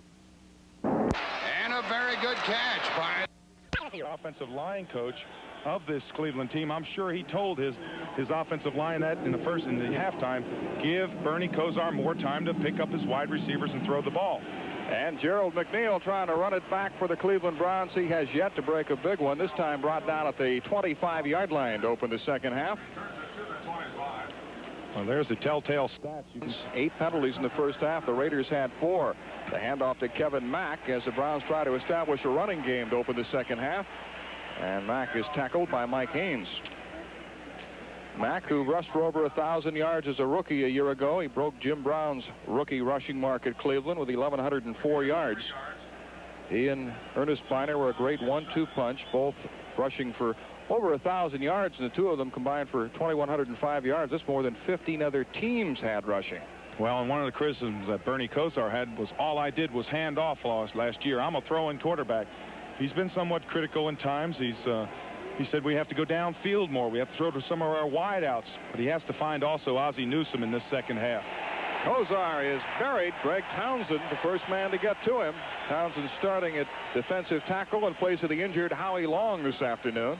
And there is the exact thing that I was talking about when we started this half. They have got to give him more time. He has got to have the ability. The quarterback sets up at about 7 yards and steps to about 5 yards when his throw. Kozar, as he's going back, he's under such tremendous pressure, he is almost throwing off his back foot. He just does not have the ability to stand up in the pocket and step forward. They're putting a lot of pressure on this Cleveland offensive unit. There's the injured Howie Long, sidelined with a pulled hamstring and a bruised knee. Kozar has been sacked twice. Browns have done a pretty good job protecting him this year. They had allowed only 26 sacks coming into the game. Kozar throwing on the run, and he completes the pass to Clarence Weathers, the fourth-year wide receiver out of Delaware State. Greg Townsend again applying a lot of pressure to Kozar and knocked him down. He's getting up slowly. Well, Kozar barely saw this ball get off because a lot of pressure. They ran a stunt where they run the two defensive linemen run one way, and he comes all the way around. You see him coming around the backside, and Kozar just gets the ball off. Of course, he does not see it completed. It's completed for a short 3rd yard. Now it's going to bring up 4th down and a punt. Jeff Gossett had a great first half. He punted 6 times for an average of almost 47 yards per kick. Fulton Walker is deep for the Raiders. Raiders almost blocked it. Walker with a fair catch at the 31, a 38-yard punt by Gossett, and it was Greg Townsend who almost blocked the punt. I think Greg Townsend looked at his hands when he came off that one because that ball almost was blocked. He probably felt the wind from that ball going by his hands. It was very close to being blocked. So the Raiders take over at the 31. Jim Plunkett completed 9 of 18 passes in the first half for 136 yards and 2 touchdowns. Marcus Allen gets the call on first down. There's a penalty marker down. Eddie Johnson makes the tackle for the Browns. And that's going to go against the Raiders. It's going to be called against Henry Lawrence for a tackling. He literally tackled the man playing across to him, who was number 96, Reggie Camp. We have another Cleveland Brown down. They lost Frank Minifield in the first half. Eddie Johnson is the injured player. Wilson had been intercepted 7 times in his last 6 quarters and also fumbled twice. As we look at Bernie Kozar, who's taken his lumps so far. 1st and 20 following the holding penalty, and Marcus Allen drops the pass. Tried to run with it before he had it.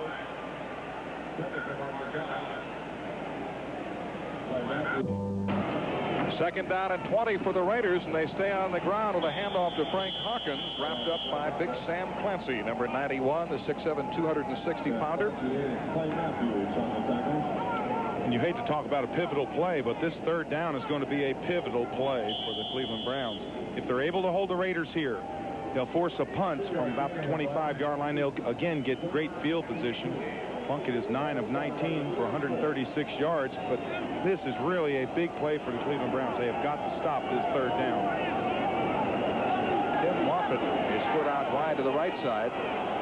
Marcus Allen and Dopey Williams to the left.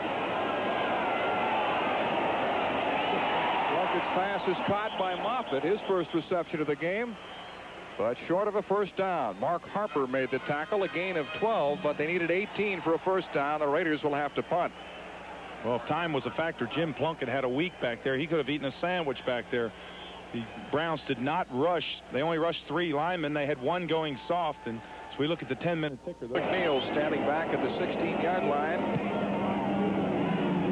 The Ice Cube, named by punter Jeff Gossett because he's slippery and elusive, but he's not elusive this time as he's crushed by Steve Strahan.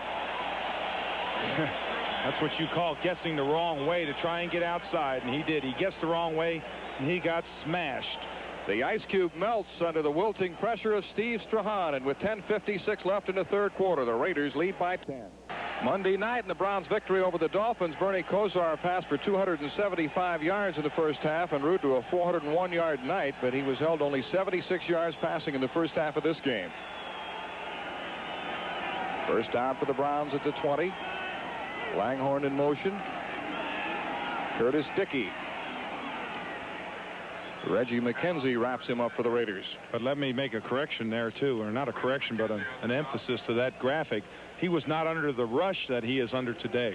The Raiders are bringing a lot of linebackers. They're shooting a linebacker just about every time to get someone up in the face of Kosar, to collapse that pocket, to get pressure on, to try to rattle him, and they've been very, very effective in this first half. The Miami Dolphins are last in the AFC in defense. The Raiders are #1, and the difference is quite obvious.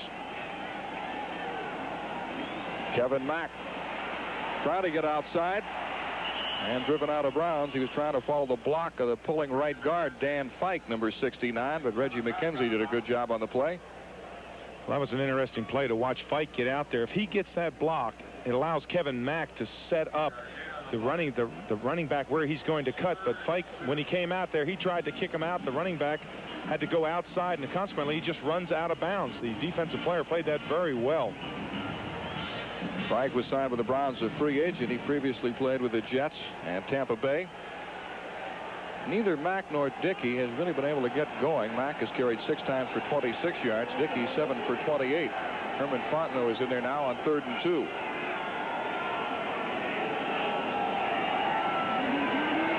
Kosar to Fontenot. He's got a first down and out of bounds at the 37-yard line. Jerry Robinson chased him out. Fontenot, a second-year man from LSU. He was a wide receiver in college and was not drafted, but his coach at LSU, Bill Arnsparger, and Marty Schottenheimer's brother, Kurt, an assistant coach at LSU, recommended him to the Browns. And what he did that time, he is a safety valve. He is the last person. He's not a primary receiver on that play. As Kosar looked downfield, he saw Fontenot come out of the backfield. After he stopped, waited to pick up the blitz, there was none, circled out of backfield, and Kosar found him. That helped Kosar a lot. That's a momentum builder. That's a confidence builder, and that's what Bernie Kosar needs. Now he's got a mix up some there. Confusion as he moves Harry Holt from the right side to the left, the tight end. Curtis Dickey straight ahead. And again, it's Reggie McKenzie on the tackle. He's been busy. And another fight breaks out. Matt Millen is getting into it with Larry Williams of Cleveland. I don't think that Matt Millen liked the Caterpillar running up his chest. Would you? No, I don't believe I would. Matt Millen, of course, is a very emotional player. Now, see. Okay, let's go on. A gain of 5 yards on first down. One of the keys to Kosar's success Monday night was his ability to complete passes on first down. He completed about 75% of his first down passes. Mack is a lone setback. They flank Dickey out wide to the right. And Mack is stopped cold, but on the second effort may have gotten a yard. It was Matt Millen who hit him first with help from Greg Townsend. Well, the one thing that the Raiders do, Mel, is that they play, the cornerbacks can play man-on-man coverage. Now that allows your 2 safeties and your linebackers to pick up all the rest. They continually ask Lester Hayes and Mike Haynes to play one-on-one coverage, and they do such a great job. Lester Hayes has only got 1 interception this year, I believe he has. No, he doesn't have any interceptions, excuse me. And everybody said, well, Lester's having a bad year, but nobody throws to him. So that lets everybody else play zone coverage on the other people. And you can see he is a remarkable player. He has great speed, tremendous moves, and of course he has been in the Pro Bowl several years. Kosar calling a timeout. You see Hayes wearing number 37. He has 37 career interceptions. He's just 2 back of Willie Brown, the all-time leader here with the Los Angeles Raiders. 3rd down and 2 for Bernie Kosar and the Browns at the Cleveland 45. There were 4 wide receivers.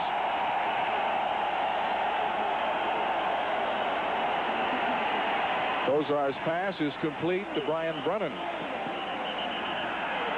Brennan is an interesting receiver, a guy a lot like Steve Largent of Seattle, who doesn't have much speed, but he runs very precise pass routes and has good hands.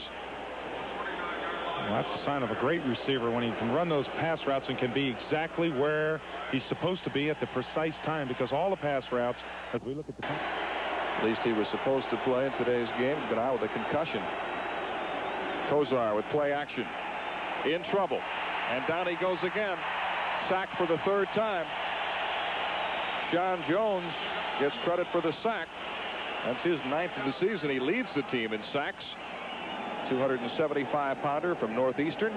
Now watch when he sets up. All right, now there he's set. Now look, automatically he's in trouble. That's showing that the pocket is collapsing. You see 55 in there. That's Matt Millen. 57 is Jerry Robinson. Those are two linebackers that are blitzing. That's why the Raiders are getting pressure, because they're bringing those linebackers. They're able to play man-on-man coverage. The likes of Lester Hayes and Mike Haynes out there playing man-on-man coverage, and they're giving them time.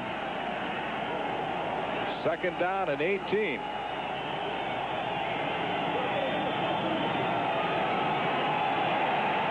Kosar going long for Brennan, and he's got it. Pushed out of bounds at the 6-yard line. Brian Brennan getting behind Lester Hayes and a 51-yard reception. And that is the exact reason that I'll show you the reason why there's a 51-yard completion. That time the Raiders did not bring those linebackers. You're going to see 3 defensive linemen. Each one gets picked up. You'll see Piquel, he's picked up. Sean Jones is picked up. Kosar has time to find his wide receiver, and he in fact does find his wide receiver way downfield. 51-yard reception. Quite a pass play. To mention that Brennan doesn't have the great speed like some of the other wide receivers for Cleveland, but he got behind Lester Hayes.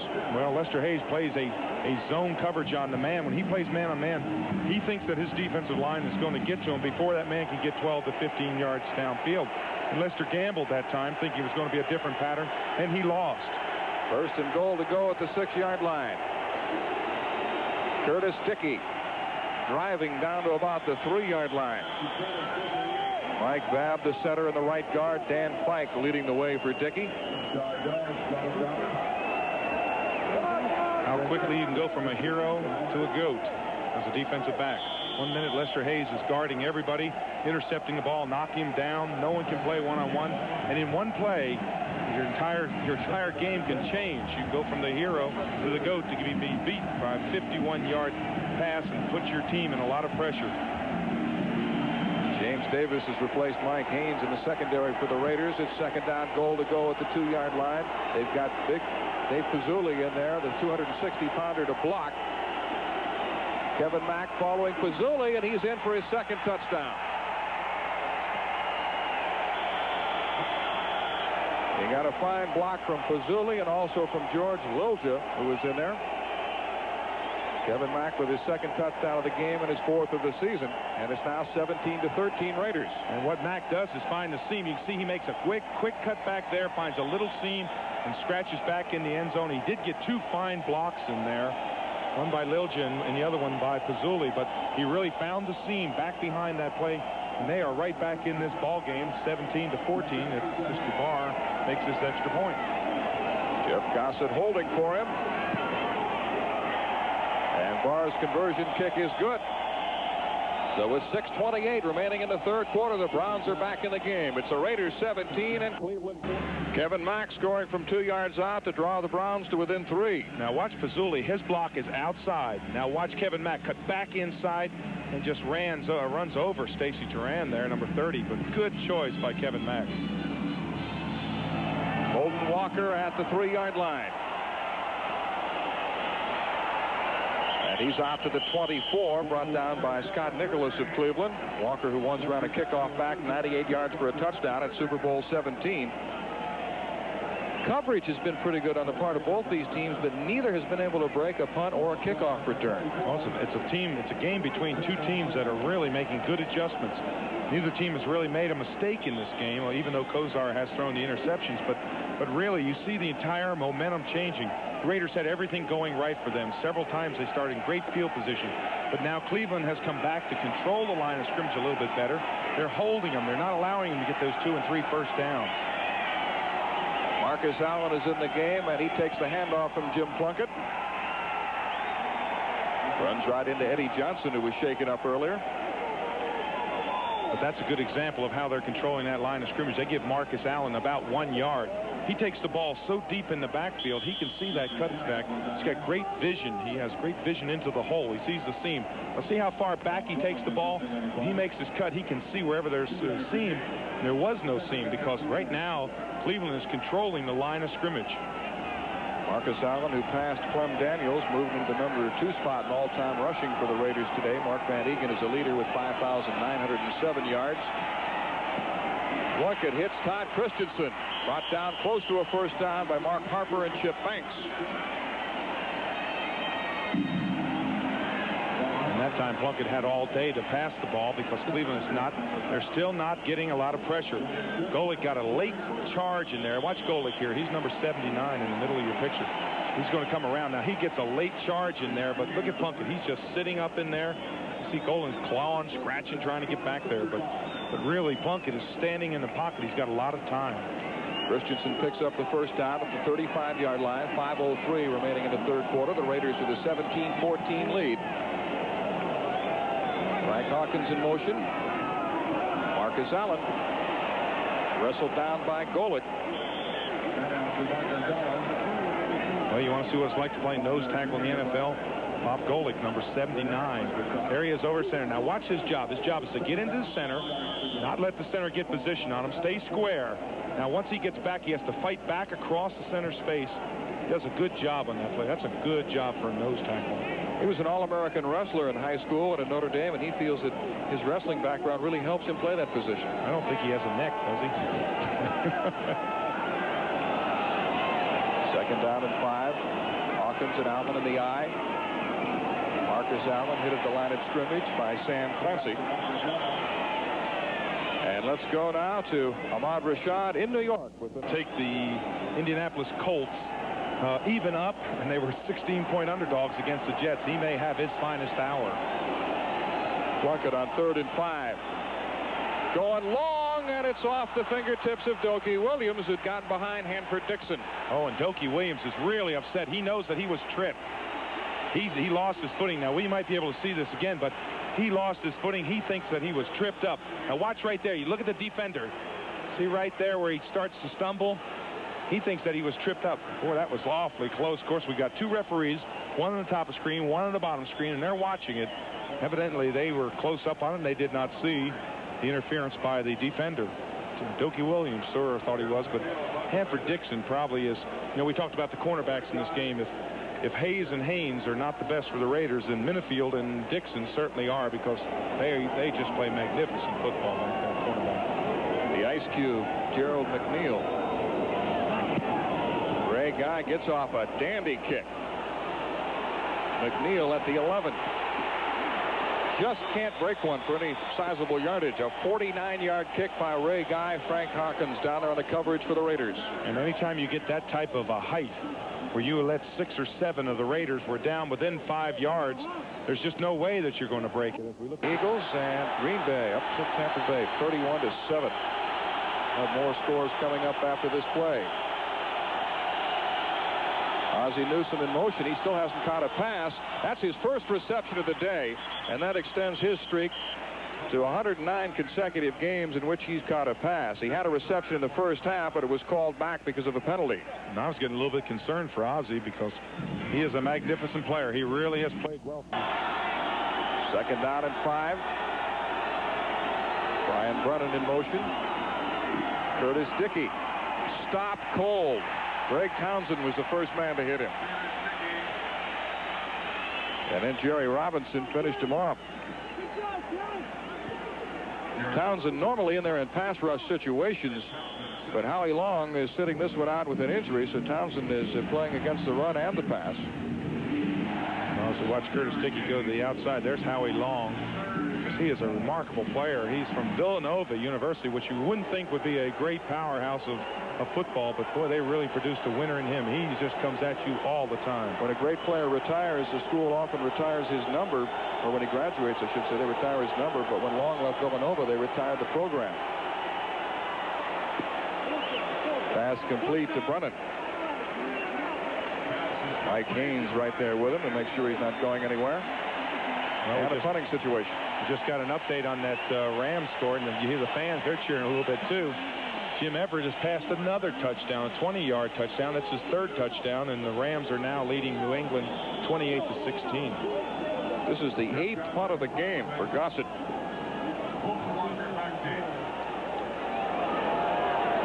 Bolton Walker awaiting the kick.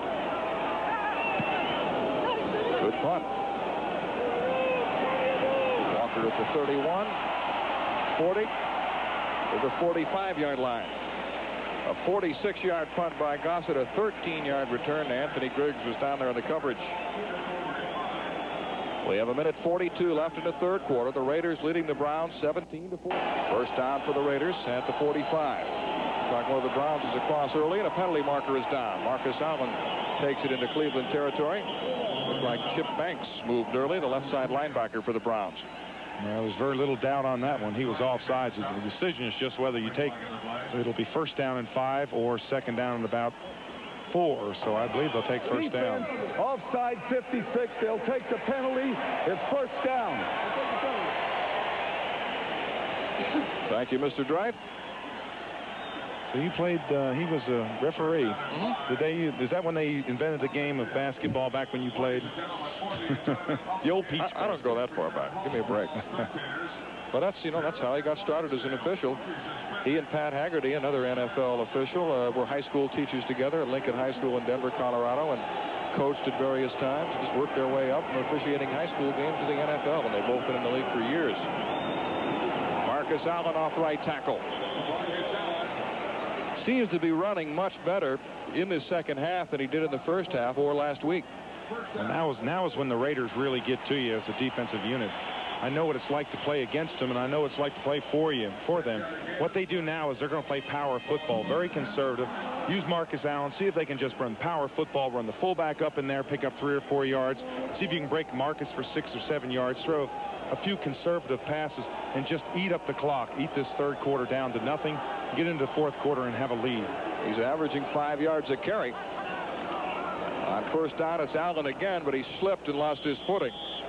And let's go back to New York for an update with Ahmad Rashad. Thank you, Dave. How do you feel about breaking in a rookie quarterback? We saw what the Denver Broncos did with John Elway. Dave Rowe, as we begin the fourth quarter, and this game may come down to a battle between the kicking bars. Well, the Raiders leading 17-14. Matt Barr for Cleveland. Older brother Chris for the Raiders. Jim Plunkett's pass complete to Dokie Williams.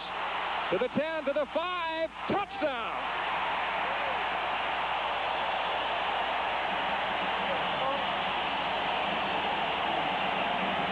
And Williams and Hanford Dixon getting into again. Looked like Dokie was taunting him. They had an altercation earlier. It's Williams' second touchdown reception of the game. A 43-yard bomb from Plunkett. He's really rubbing it in. Yes, he is. He's pointing the finger at him. And what happened to Hanford Dixon is he lost his cushion. He was running man-on-man and had to turn his back on the ball. He did not see the ball when it was thrown out. Dokie Williams was able to look back, pick up the ball, and actually Hanford Dixon overran the ball because the ball was thrown behind him. 3 catches for 113 yards and 2 touchdowns. Touchdown, an 85, a 15-yard penalty for taunting and baiting the opponent. 15 yards on a kickoff. All right, Ben. Taunting and baiting. That'll get you 15. Well, that's the intimidation factor that we talked about. You're not allowed to intimidate someone, and that's what the Dokie Williams did on that play when he caught that touchdown pass. Instead of just catching and going in the end zone and showing by his results, he wanted to let him know it with his mouth, and his mouth overran a 15-yard penalty. It's 23-14 Raiders. Jim Plunkett with his 3rd touchdown pass of the game. And Chris Barr's kick is good. So with 14:51 remaining in the game, the Raiders now lead the Browns 24-14. Plunkett with his 3rd touchdown pass of the day, a 43-yard bomb to Dokie Williams. But watch Mark Harper. I gave Hanford Dixon credit for that being missed, but what happened is it was Mark Harper who's filling in for Frank Minifield, who got beat on the play. Dixon just came over to make the tackle. You can see the ball go in his face. He smashed the ball in his face. Then the referee threw the penalty, and called him for baiting and taunting. So now the Raiders are going to kick off from the 20-yard line. I haven't seen twice the Raiders have had kickoffs. Once they received it from inside their own field. I never saw a team kick off in the other opponent's territory, and now they're kicking off from their own 20. Chris Barr with a short kickoff. It'll be taken by one of the up men, Fontenot. And Herman Fontenot brings it back to the 45, so Cleveland can have pretty good field position.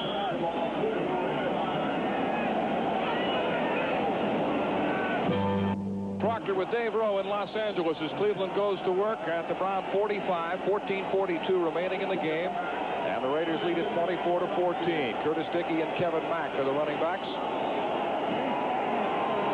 Kozar pressured, wrestled down by Sean Jones. The fourth time today that the Raiders have sacked Bernie Kosar as Sean Jones beat the left tackle Paul Ferrin. And what you want to do as a defensive player when you rush the quarterback, if you're able to get up underneath the offensive lineman and stand him up. Now watch on the right of your screen. You're going to see Paul Ferrin get stood up and then he gets blown over. What you have got to do is you have got to set back, as we talked about earlier, and not get out of your crouch. You're in a blocking position. If you once come up, then you're just even with him. And the defensive player has great leverage, and that's what Sean Jones is doing. He has great leverage against Paul Ferrin. Jones replaced the injured Lyle Alzado a year ago after he tore his Achilles tendon and eventually retired. He's got 2 sacks today. Kosar out of the backfield to Herman Fontenot. And he's run out of bounds by Sam Seal. Quite a difference a few days makes from Monday night till today. Kosar is under a lot of pressure every time he throws the ball. This time when he threw the ball, he even got hit just as he threw the ball. That time and it was just a little dump pass to his backs. The Raiders have thrown all caution to the wind. That's the man they want to get, and they're putting, watch this. There's the pass, boom. See when somebody's right in his face. In road games following a Monday night game during the regular season, the Cleveland Browns have gone 1-4. They're trailing by 10 points in this game.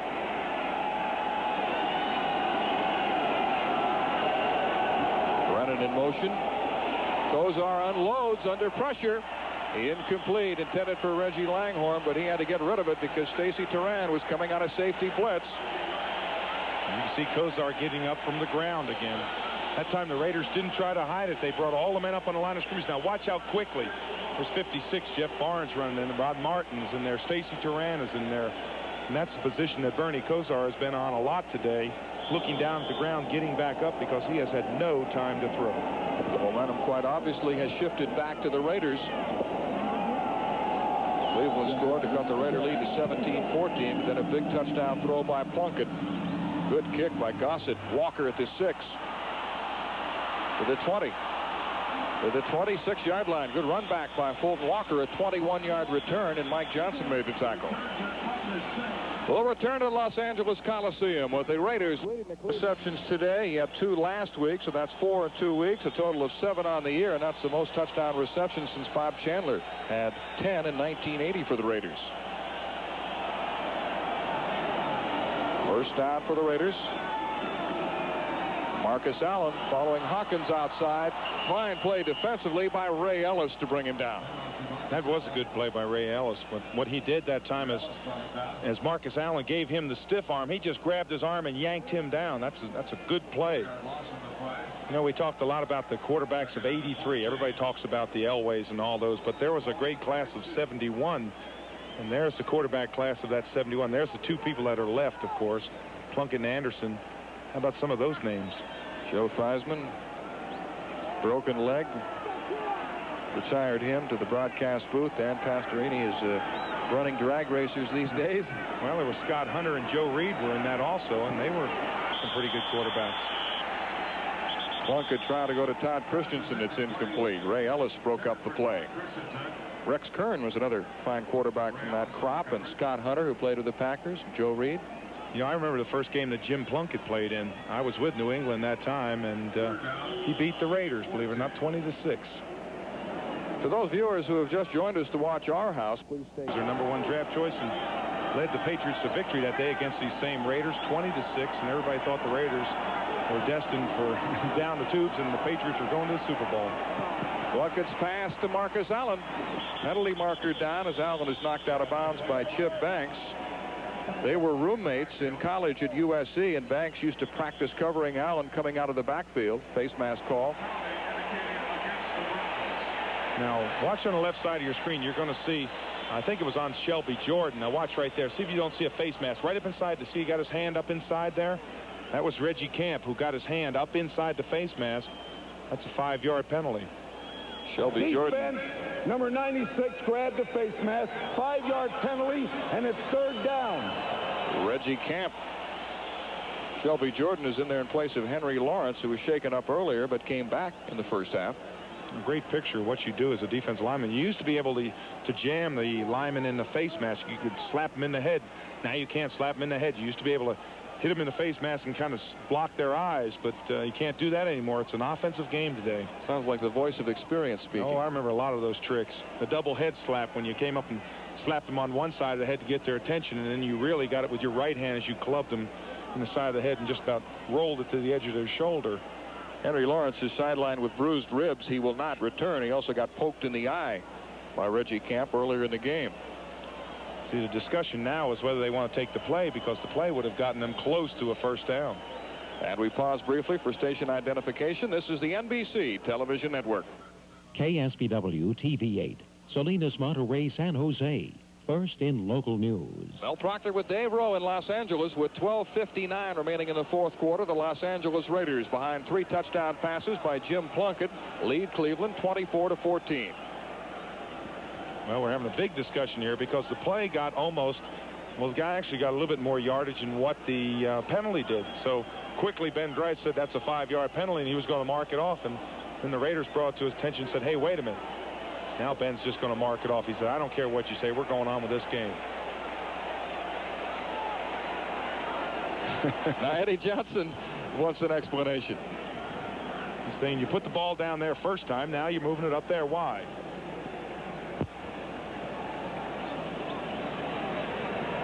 Shelby Jordan, number 74, standing in for the Raiders. A lot of discussion on this play. Wouldn't you love to be down there and hear what they're saying? Saying, well, excuse me, Mr. Referee, this is what happened. The ball was originally on the 22-yard line. That would put it on a 5-yard penalty, would, of course, put it on the 27. But the 5-yard penalty takes place, I think, from where the infraction happened. And that's what they're saying. So it's a 27. Ben said, I don't want to hear it anymore. You look for the Raiders now with a 10-point lead and 12:57 left to stay on the ground and try to eat up time and prevent the Browns from getting the ball. That's exactly the philosophy now, is to drive the ball. Try to get 2 or 3 first downs and run that clock down. We're down to a little bit under 13 minutes, which is a lot of time for this Cleveland team. They have not had many things go right for them today, but they're still in this ball game. Browns with a 4-man front. Camp, Golick, Pizzuли, and Hairston. The handoff to Marcus Allen. Cutting back and picking up additional yardage to the 36-yard line. Chris Rockins, the free safety, made the tackle. But Allen is running very well in his second half. Listen, that was schoolhouse right. They pulled both guards on that. It was a power play. Schoolhouse right? Is that yes, the same as student body well, right? Watch this. You'll see both guards. See the guard pull there? That's Mickey Marvin pulling the offside. There's Charlie Hanna, 73. He gets a good block. You can see there's the 83. Now watch the tail end of that. It looked as if Rockins kind of gave a little swap down to the face there and make sure he was down. There's the third-string quarterback, Rusty Hilger. They're short of a first down. It'll be 4th and 1, so Ray Guy is in to punt. The Browns would love to see the Ice Cube Gerald McNeil break one. Both punters have had excellent days. That's a lot of punts for both teams today. This is the 8th punt for Ray Guy. Jeff Gossett of Cleveland has punted 9 times. Good kick. Backing McNeil to the 13. Oh, he ran into his own man, or he might have broken that one even longer. He ran into Scott Nicholas, but still a 14-yard return following a 52-yard punt by Ray Guy. Herman Fontenot is the lone setback for the Cleveland Browns. You can expect Bernie Kosar to put it up. He's completed 13 of 26 passes, but for only 164 yards. He's been intercepted twice and sacked 4 times.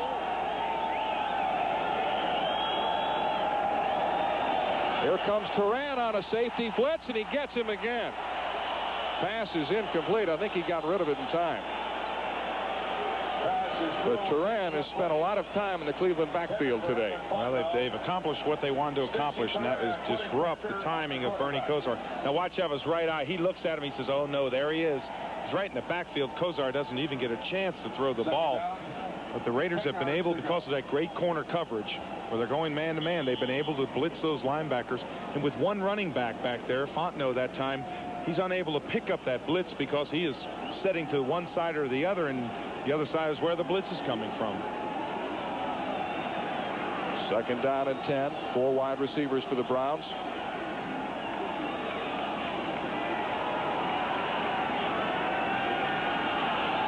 Greg Townsend almost got to him, and the pass is incomplete through the hands of Clarence Weathers. But Kozar just has no time.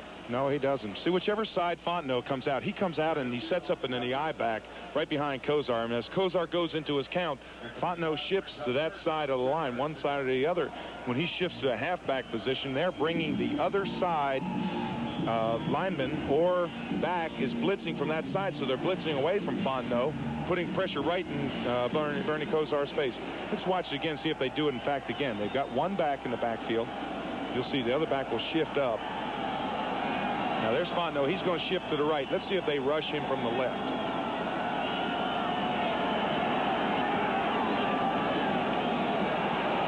Greg Townsend drops him for a loss. That's the 5th sack by the Raiders today, and a total of 40 on the season. Well, they rushed him from both sides that time. But you just have got to set that pocket up quicker when you have that one back sitting back there. Now watch here. You'll see there's the pressure. See 56 coming from this side?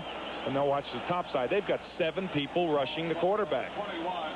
Look at all those black jerseys. There's Pickels. Toran is 30. They just got a bunch of players back there.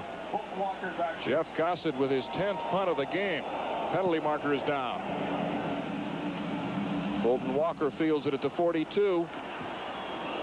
And runs head-on into Brad Van Pelt, a veteran who played a couple of years with the Raiders, now performing in a Cleveland uniform. And this is going to be offsides against the Raiders, so they're going to, in fact, get another chance to punt. It's going to be a 5-yard penalty. Now, the Raiders would have had the ball about the 48-yard line. Offsides against the Raiders. And Cleveland is going to get a chance to punt. Now you see that what happens on a penalty like this. It's a foolish penalty. Number 52 defense was offside. 5 yards, 4th down. Now, Lyndon King was offsides. And Mel, the way you tell what this penalty, the impact that this penalty will have, is the Raiders were going to get the ball on about the 48-yard line of Cleveland. Now when they repunt again, watch the field position. Then you'll be able to tell how big a penalty this really is. If he gets back to the 48-yard line, then of course it didn't have any impact. Raiders lead the Browns 24-14 with 10:51 remaining.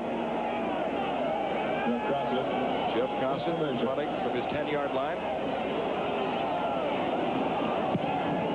Raiders set up for a return.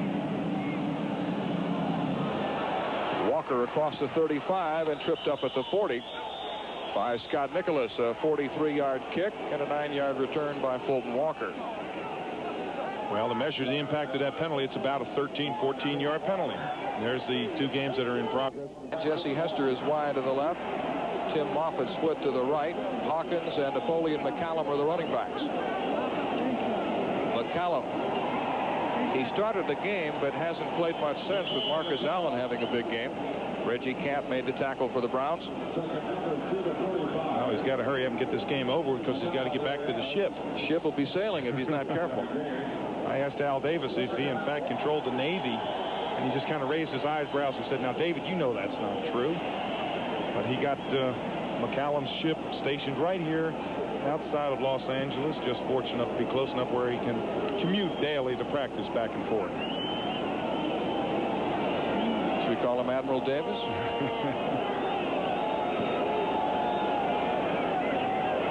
Jesse Hester is in motion.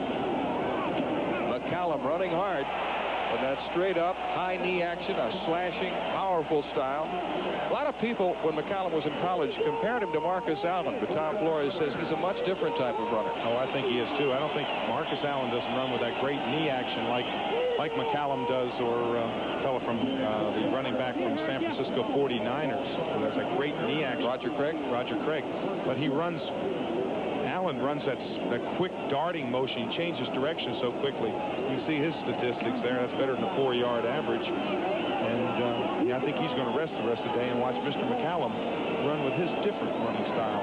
McCallum gives the Raiders a first down at the Brown 49, and it's Ensign McCallum again. Driven out of bounds by 3 Browns, led by Ray Ellis. It'll be interesting to see what happens at the Naval Academy following this season. Has Napoleon McCallum established a precedent for David Robinson, the 7-foot center, who's now at Navy? great basketball star, and if he was free of any entanglements, or if a relationship could be worked out where he could play basketball and also fulfill his naval obligation, he would certainly be the #1 pick in the NBA draft. Of course, the first player that comes to recognition is Roger Staubach, who had to sit out his 5 years while he served for the Navy, but McCallum has been able to work it in, and as you said, the basketball star Robinson could be the second one to be able to play in that situation. Plunkett having to scramble, and he slides in safely at third base. Now there's a difference this year in the way that the quarterback goes down. That time you saw Plunkett slide feet first. When he slides feet first, they call that the give-up slide. You can't touch him. You can just run over and touch him down. Now watching the tail end of this. If he dives for yardage, then of course you can hit him. But he slides feet first to give up, and there come the Cleveland Browns, just put the hand on him. Like the Raiders may have brought Maury Wills into training camp. 39 quarterbacks years on the slide. At 39 years old, you don't want to go out there and get hit. Third down, 7, 8:29 left in the fourth quarter. The Raiders lead 24-14. Both the Raiders and Browns have won 6 of their last 7 games. Plunkett's pass is complete to Tim Moffitt. He's got a first down. Clay Matthews makes the tackle for the Browns. Moffitt, in his second year from Mississippi, he once scored 5 touchdowns in 5 minutes in a high school game. He can get you some points quickly. Well, they must have been close in. I couldn't score if I had 5 runs. He was a third-round pick last year. He comes out of the game. It'll be first down for the Raiders at the 38 of Cleveland. The Browns desperately need to get the ball back. They certainly do. They need to stop the drive. But right now, Plunkett is a master at running that clock, using that time. He's watching a 30-second clock. It's down to 8, 7, 6, 5. When he snaps the ball, it's down to 3 or 2. And he's using the entire 30 seconds on the clock. McCallum with a good second effort. They ran with 2 tight ends that time. Parker and Christensen were both in there for the extra blocking, and they're just grinding it out. A 5-yard pickup for Napoleon McCallum, the NCAA's all-time all-purpose yardage leader with over 7,000 all-purpose yards. He did everything at Navy. Certainly did. You know, as we watch Jim Plunkett, I keep on thinking that we have to pick the MVP of this game if it continues the way it's going. Jim Plunkett certainly seems to be the man. Now watch the 30-second clock. And see, there he is. He's standing over center. He's looking at the clock. He's down in single digits when he snaps the ball. McCallum again. Bob Golick on the tackle for the Browns. Cleveland has 2 timeouts remaining. Remember, they had to use one earlier when there was a mix-up and Bernie Kosar had to call a timeout? Right, well, if their defense cannot stop this drive, they've been able to consume a lot of clock, a lot of time. Plunkett is taking, as I said, he's a master at looking at that 30-second clock. He hasn't even gotten them back in the huddle, and we're down to 20 seconds on the clock. The Raiders have used 4 minutes on this drive already. Third down and 1 situation. 6:20 left in the game and counting. Raiders 24, the Browns 14. Now they're probably going to have to call timeout because he's down under 5 seconds. When he gets to 1, let's see if he calls timeout. Yep.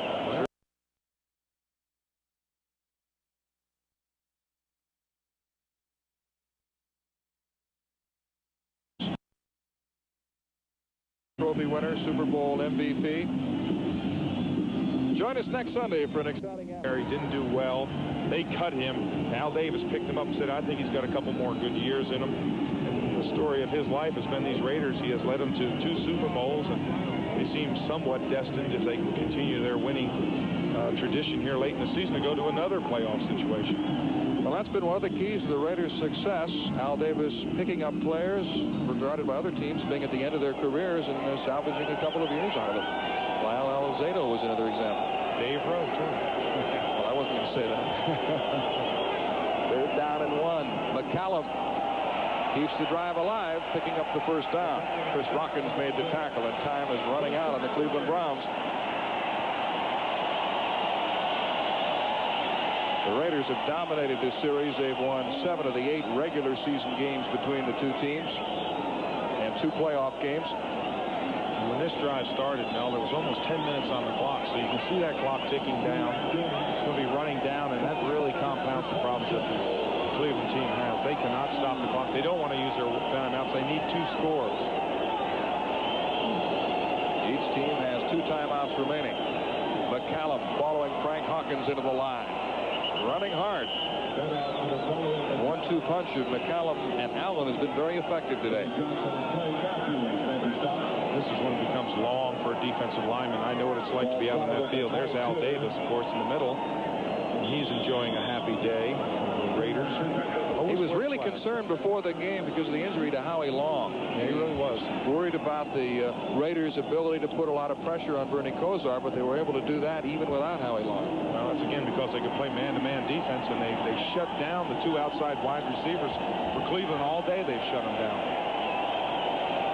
Second down and 6. McCallum gets a good block. Eddie Johnson wrestles him down. Well, you can see that clock ticking down. Boy, that is you can almost hear those ticks when you're a defensive lineman. Napoleon McCallum has carried the ball 8 times on this drive. Remember, this drive started with just about 10 minutes on the clock. So it's run a long way down, and Jim Plunkett, they're taking their time walking back in the huddle. He's standing back there. Just taking all the time in the world. He's not even in the huddle yet. He's off to the left of your screen. The fact that McCallum was allowed to play in the NFL in addition to his naval duties, not the first time he's been the subject of controversy. He was the first redshirt in the history of the Naval Academy. He had broken his ankle one year, and they granted him an extra year of eligibility. And that stoked the fires of controversy. 3rd and 5. Plunkett puts it up. Complete to Todd Christensen. Another first down, and the drive continues. Chris Rockins made the tackle. And what a target he is. Todd Christensen, 46. He's 6'3", about 235 pounds. Now watch when he comes off this line. Just quickly slices across. There's the defender in the back of him, and all Christensen has got great hands. He really can take the ball and really come down with it in difficult situations. You can see the defender was hurt. It looks like Chris Rockins was hurt on that play. Todd Christensen led the AFC with 82 receptions a year ago, and one of the reasons he's able to catch so many passes is because in the Raider offensive scheme, they've got so much deep speed and really stretch that defense, and he makes a lot of catches underneath the coverage. Look ahead at the Raiders' schedule. Not much time to prepare for San Diego. They'll meet the Chargers Thursday night. And the Eagles, a tough game in Seattle. The Raiders have always had their problems with the Seahawks, Kansas City at home, and the Colts. You know, you talk about Todd Christensen and the role he plays with these Raiders. They have always used a tight end all the way from the days of Ray Chester. Then they went to Dave Casper, had Warren Bankston in there, and now, of course, Todd Christensen. They have always used the tight end as a wide receiver, not just a blocking back, not just running there for running. You can see them shaking in, get a little drink of water. But he was a very integral part of this Raider team. Dave Casper was when he played the number of years he did. And as I say, Ray Chester, you can see he waves to the crowd, waving up to his wife. Christensen was a running back, and Brigham Young, drafted by the Cowboys, a running back. They tried to talk him into becoming a tight end, and he was not agreeable to that. They released him. The Giants picked him up. They wanted him to become a tight end. He said, no, thank you. Wound up with the Raiders, and apparently they convinced him, and he's had a great career. 3-time Pro Bowler. Chris Rockins coming off the field. Fans don't like him. They don't rally around him. They do that to Plunkett. Hand off to Frank Hawkins. Chip Banks makes the stop. Hawkins was a great running back in Nevada Reno. He rushed for over 5,000 yards and finished as the 3rd all-time rusher in NCAA. Oilers, Buffalo, Cincinnati, and San Diego. So they don't have a hard schedule to play. They have some difficult games, but they still are well in the race. Napoleon McCallum running hard. He fumbled the football, but I think the play had been blown dead.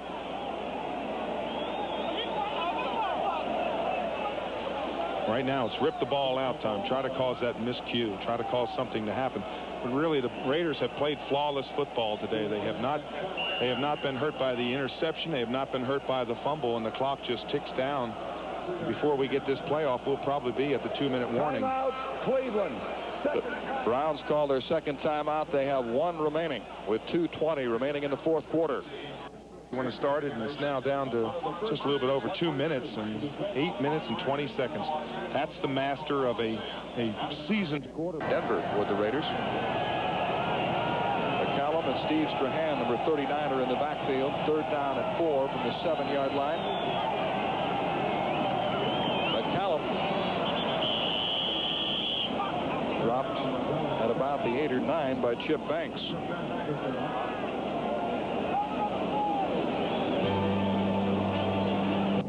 Browns 24-14. Pass completion. Chris Barr is in to try a 26-yard field goal. Mark Wilson holding for him. And the kick is good, so it's now 27-14. The Raiders pulling away. The Raiders used 8 minutes and 43 seconds on that drive. And brother Matt has none. It's kind of interesting, Dave, as a former Penn Stater, that Matt Barr beat out his brother Chris on the all-time Penn State team that was named. By the way, were you named to that team? No, I was not. It was one of the best things that ever happened to Penn State. When I left, they started winning. By the way, I just wanted to give an update. I understand New England, with no time on the clock, a 25-yard pass from Eason to Irving Fryer, and the New England Patriots won 30-28. Wow. No time on the clock when the pass was completed. Barr with a swift kick taken by one of the Cleveland linemen. Dave Mazzulli almost breaks it. Shedding bodies. I liked it. I liked it. That's how I used to run at Penn State. Cleveland's version of the refrigerator. Good run by Mazzulli. Jeff Barnes made the tackle. Kind of has a straight up. He's got to get a little more lean. There. Pull one of those Miami finishes out. Cleveland's had the ball for only 1 minute and 39 seconds in this fourth quarter. The Raiders have had it 11 minutes and 24 seconds. Kosar in trouble again. And sacked for another loss. Spent a lot of time on his back today. That's the 6th sack by the Raiders. Bill Pickel and Greg Townsend combining. And what they're doing now is when they set the tone, what they did is they just said, hey, look, we're not worried about the run. We know you can't run against us and win. You're going to have to throw the ball. We don't care about the run. All we're going to do is rush the passer, and that's what they are doing now. They are rushing the passer every time. 2nd and 15. He tries to hit Fontenot, and it's incomplete. Kosar will be seeing these Raider defensive linemen in his sleep tonight. Now it's time for the Most Valuable Player Award, sponsored by Budweiser. And today's MVP is Raider quarterback Jim Plunkett, who's thrown 3 touchdown passes, and Budweiser will make a contribution to the United Way on behalf of all the MVPs selected in today's games. Congratulations to Jim Plunkett. The new George Blanda of the Oakland Raiders. Asked Tom Flores how long he thought Plunkett would play, and he said, maybe another year or two. He said, I don't know if he really wants to play much longer than that. Kosar's pass is complete to Terry Greer with 1:20 remaining.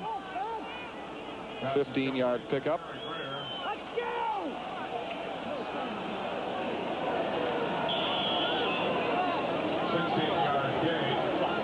Raiders leading 27-14. The Browns' 3-game win streak about to come to an end.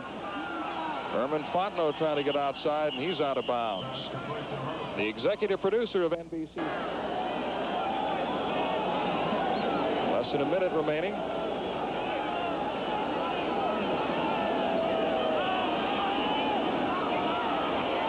Here comes Greg Townsend, and Kosar unloads. Incomplete in the end zone, intended for Webster Slaughter. I'd also like to thank 51 seconds remaining. 3rd down and 2 for the Cleveland Browns.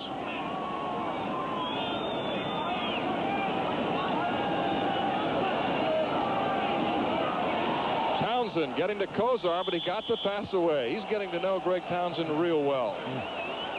So what Townsend is doing is he's coming from a linebacker's position, and he has been stunning through. The 2 defensive linemen go one way, and he's going around the other way, opening up a seam, and he has just put pressure all day. As you said, Bernie Kosar certainly knows Greg Townsend, and he knows Stacy Turan today. He's going to see 30 and 93 in his sleep tonight. Although Townsend attended college at Texas Christian, he's from Los Angeles. He played at Dominguez High School here and Long Beach City College before going to TCU. 47 seconds left. The Browns have 1 timeout remaining. Kosar on the rollout. Incomplete, intended for Herman Fontenot. So the ball will go over to the Raiders. That's pretty much the game. Well, with 42 seconds, you're going to see Plunkett just take the snap and kneel down. And Plunkett's going to finish today 14 of 26, 3 touchdowns, 220 yards passing. The Raiders got off to a rough start. They lost their first 3 games and won 5 in a row. They were beaten by Denver for the 2nd time. And last week beat Dallas 17-13, and they'll win today. The Broncos have swept them this year, and that marks every year since 1978, with the exception of the strike shortened year in '82. Either the Broncos or the Raiders have swept that series, and Denver wins both games this year. That used to really be quite a game. You know, conversely, on the other side, Bernie Kosar, only in his second year, he's got a lot of growing up to do as far as maturing as an NFL quarterback. But he has got a lot of days in front of him where he's going to have great days like Jim Plunkett. It was interesting to note that he said Jim Plunkett was his idol when he grew up. All he kept on hearing about was the great Jim Plunkett. Jim Plunkett and Brian Sipe were his two idols. Ladies and gentlemen, So it's been an educational afternoon for Bernie Kosar, and Jim Plunkett and the Raiders come away with a victory, winning this one by a score of 27-14. We mentioned the exciting conclusion of that game between the Patriots and the Rams. Let's go now to the live call by Dick Enberg and Merlin Olsen.